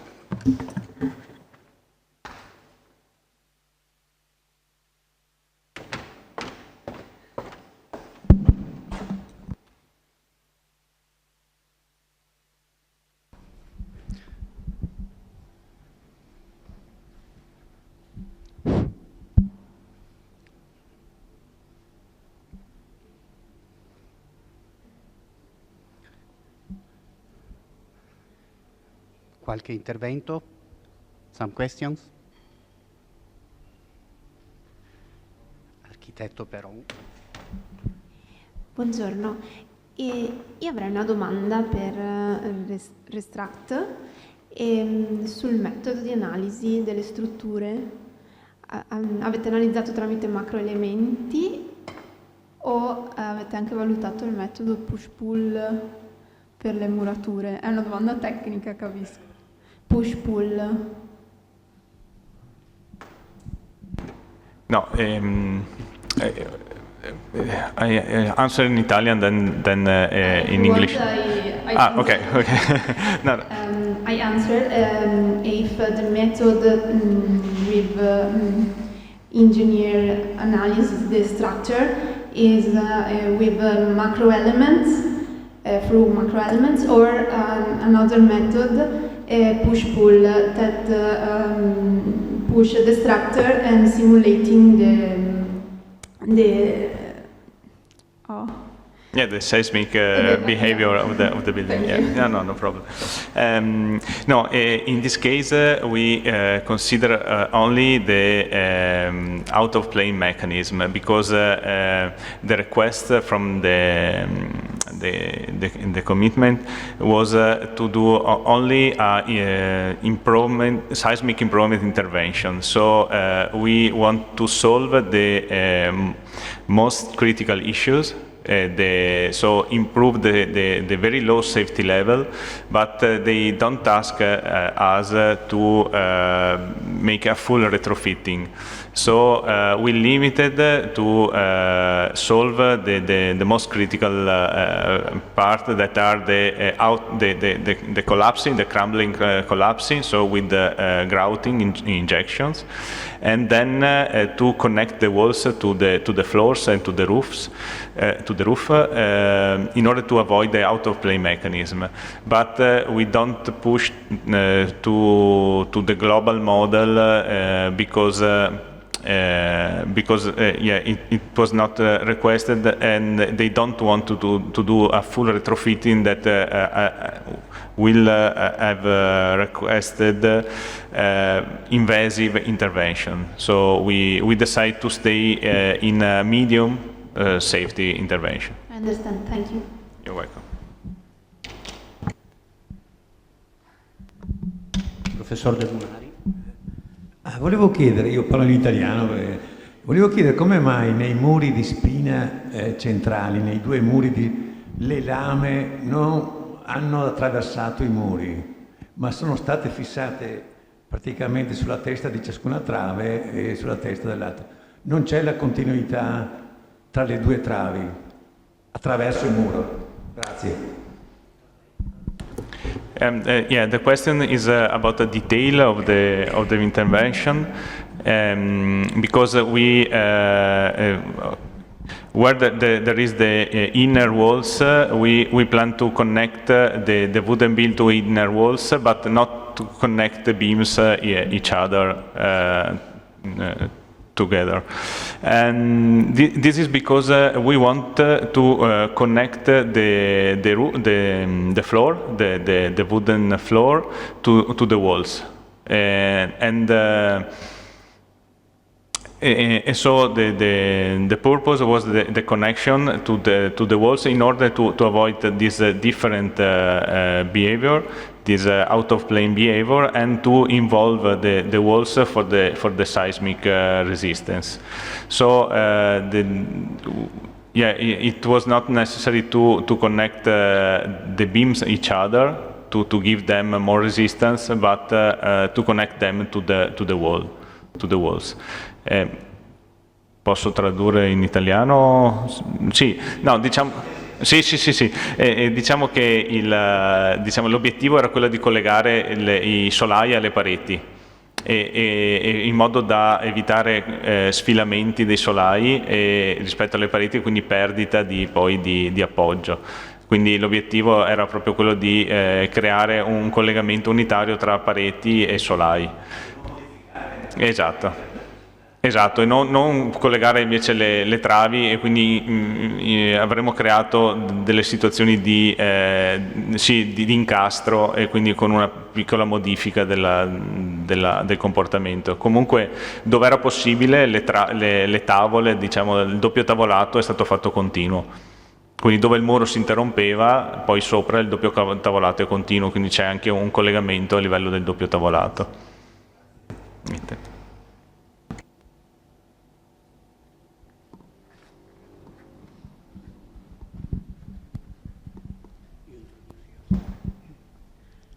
Hello. After the restoration is complete, what's the expected life expectancy of the structure, and what maintenance is needed, do you think, afterwards you guys are done?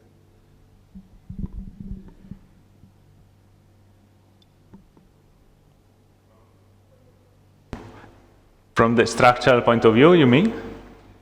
Yes, will any additional structural maintenance be required after it's done? And what's the life expectancy of the building once you're finished?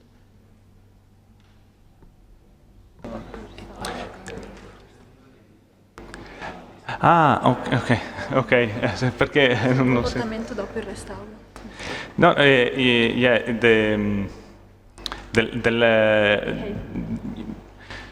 the design is to restore all the original structure, putting new element where needed. So the life expectancy is the same that the villa had at the original in the original phase. So we expect other 500 years, from a static point of view. From a seismic point of view, this is a probabilistic calculation. So it's not dimensioned for the most demanding earthquake that is in Italy, for an earthquake that occur every 500 years, more or less.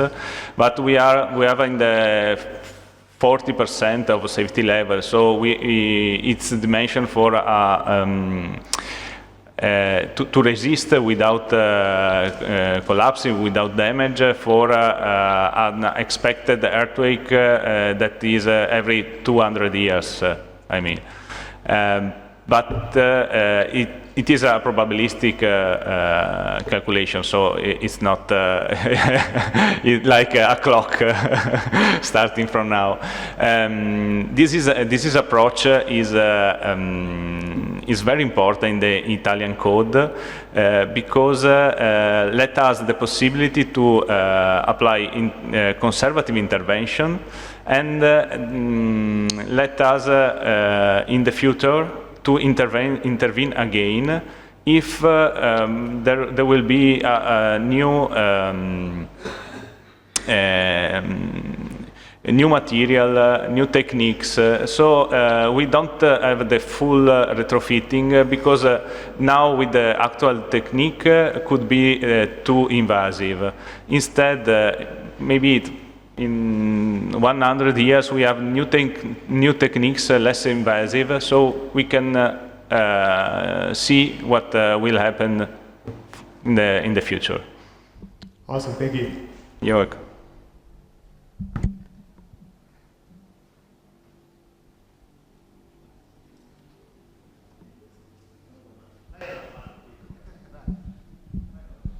Giacomo Picco. I talk in Italian, so I can explain better my question.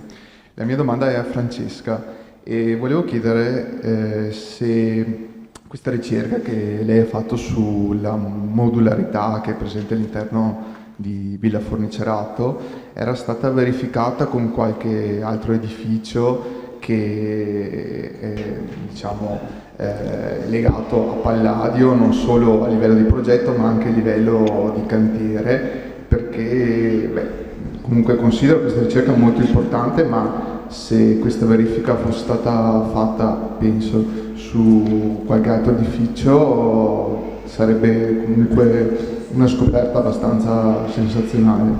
Grazie.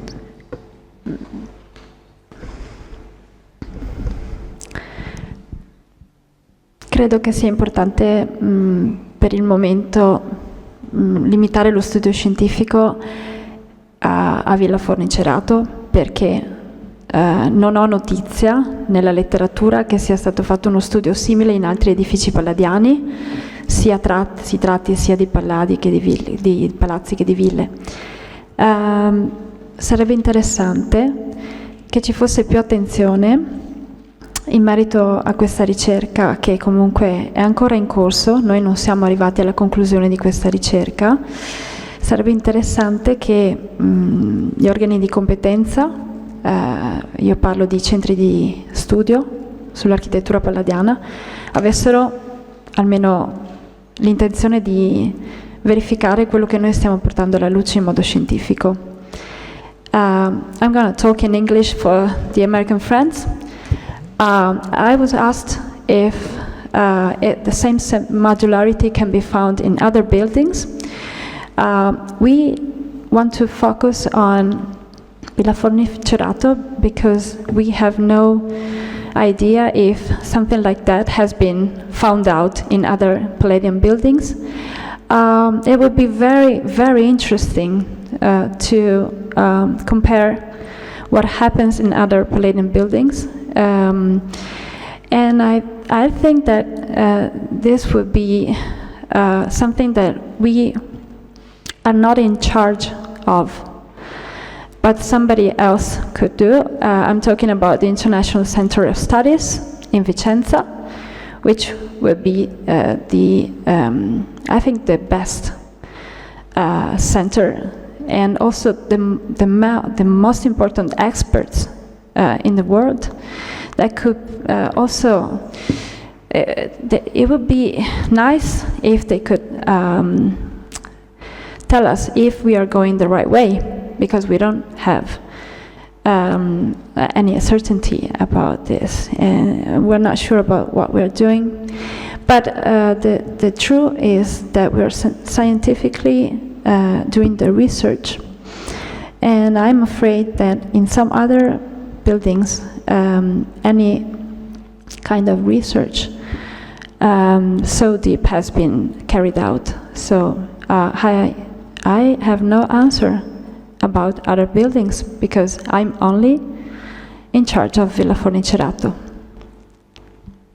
Thanks, Francesca. As usual, I agree 100% with you.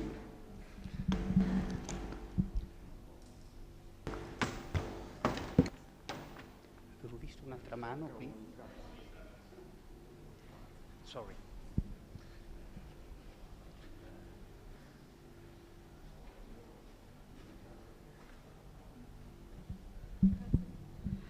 Hello.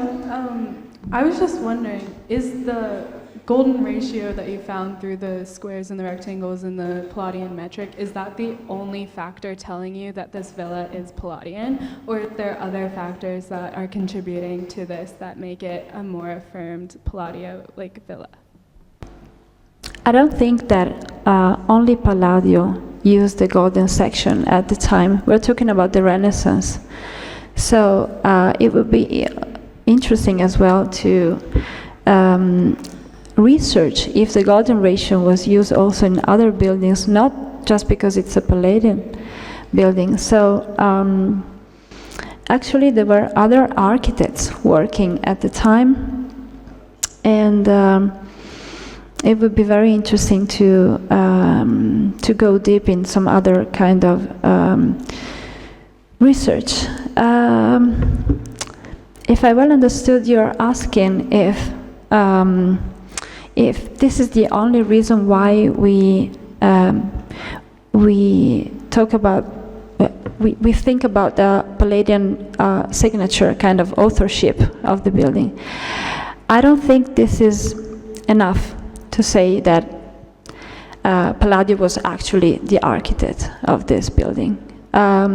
What we are asked to do is to study the building and to know as much as possible about the building. So what we are trying to do is not to demonstrate the authorship, but the information which is coming out can be something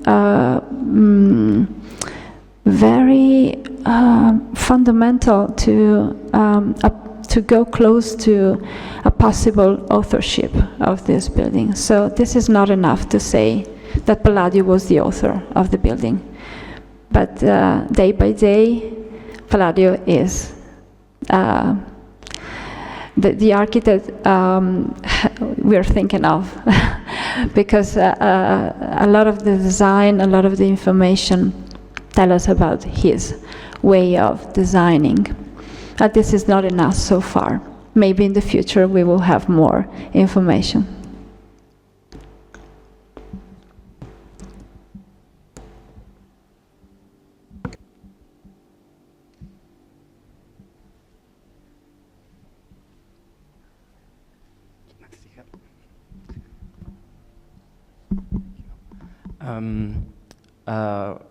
Maybe just to say, I'm working on a similar building in Bertesina, Villa Gazzotti, with Richards out of Padova. And my question was more on the engineering side. So if I understand correctly, you tried more to create the box behavior. I was wondering what the preliminary conclusions was for the crack patterns before you did any additions, and if you did a study afterwards to see where there were possible other local mechanisms, if there was more seismic activity or anything.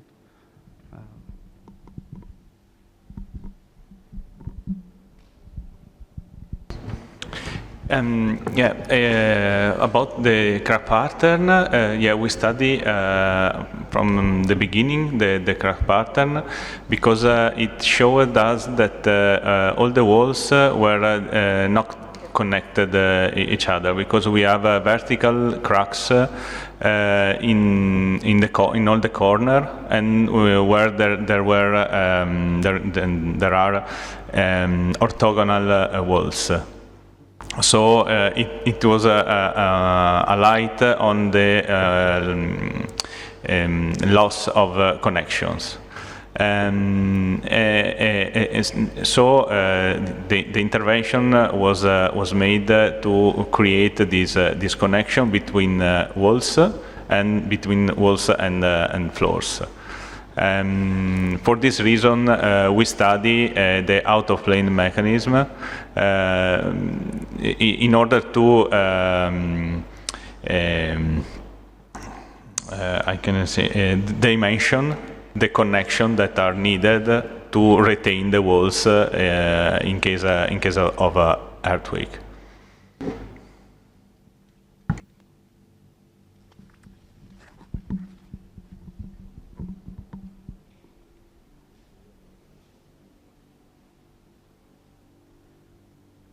Some more questions or perhaps some comments to this day that is coming at the end, on time as usual, and I hope it should be of your interest. Me? Yes, it's a pleasure. Yes, let me ask Architetto Grandi about the fact that Forni was a supplier, right, of the timber for most of the buildings, right? Yeah, right. So that is a connection, but obviously it's just a relationship. But that has been proven, right? Of course. Yes. Okay. But he was also a kind of amateur painter, right? Yeah, he was. Okay. A painter and a collector of antiquities. Yeah. So I'm sure he knew about the Golden Section himself? I'm glad you asked this, because the more we study the building and the more we think that Girolamo Forni had a very important role also in the design of the building, we know for sure that Girolamo Forni, the commissioner, was on site during the construction. And we can imagine that, on the contrary, Andrea Palladio was not on site because he moved to Venice in 1570. And as I was saying, the more we study the building, the more we imagine that Girolamo Forni, who was also a man of culture, he was a humanist. He was an artist, he was a painter, he was a collector of antiquities, he was a member of the Accademia Olimpica. He was not just an entrepreneur, and he had a major role. And this theory came out when Professor Howard Burns taught about this in the last decade. And he was the first saying that maybe Girolamo Forni was not really like the architect, but the person in charge of the construction. So what is coming out is the important role of the commissioner. When he dies in 1610, he talks about the building that he loved so much and he wanted to build. And I think that the fact that he didn't mention Palladio was because he was thinking about not just his own house, but his project, kind of. Of course, he might have started from a sketch, or of course the relationship he had for sure with Andrea Palladio. So I think that he treasured what he knew from Palladio, and then he was the man doing the activity.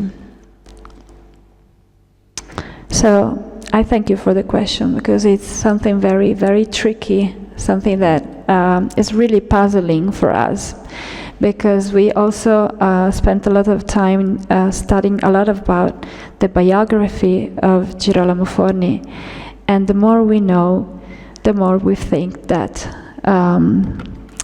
he was the one really in charge of the construction. But of course we have no proof, and so we are very careful about what we are saying, but of course we can discuss about this. One last thing very quickly. Of course. There are in the notes, Inigo Jones's notes on Palladio, which he wrote on the 4 books, because he was here, Inigo Jones. In 2 villas he mentions the proportions. It doesn't say it's a golden section, but it's an approximation to the golden section, which is in the beginning of the Fibonacci series. And that is Villa Pisani, Nolo, and the proportions of the rooms and the ceiling, and also Villa Poiana. Yeah. So it's a recurring, well, I don't know, maybe we should also go, check other buildings, and that was underlined by Jones. Yeah. Yeah, because he was here in 1614 visiting Vicenza with Vincenzo Scamozzi with him. Yes. So the precious notes on the 4 books are really, really important. Yeah. They were arguing a little bit with Scamozzi also. Yeah. Scamozzi was jealous, but that's interesting. Yeah. Thank you. Welcome. Thank you to you. Yeah, they are.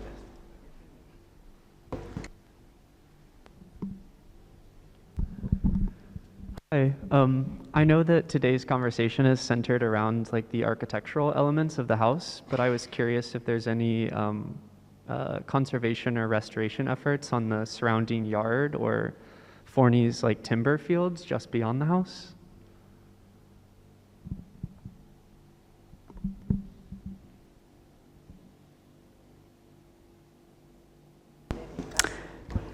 Okay, I was wondering if I was the one to answer, and I'm glad to answer. So far, we had to work on the most serious problems of the villa, but of course, in our master plan, there's the idea of working on recreating the orchard of Girolamo Forni, because we know from his will exactly what he had and owned in the north side of the area. I'm talking about the orchard and the woodstock. So since we own, and the Boscardin family owns a part of the field which is on the north side of the area, the first idea would be to be the owner of the whole Brolo, so-called, the whole orchard, since we only have 1/4 of it. I'm talking about the area which is surrounded by the walls, which date back the 16th century.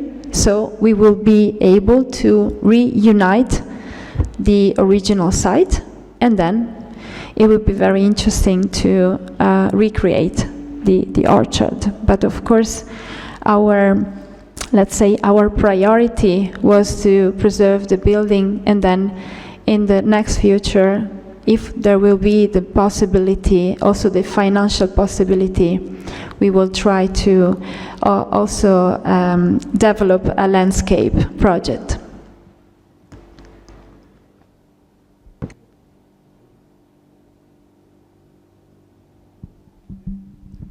Thanks for your questions.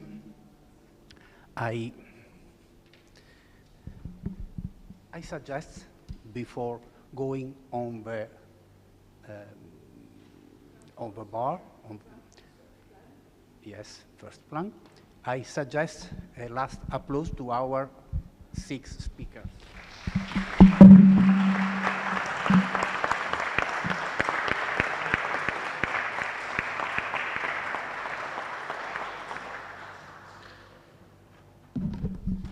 And see you to the edition number 5 of our workshop named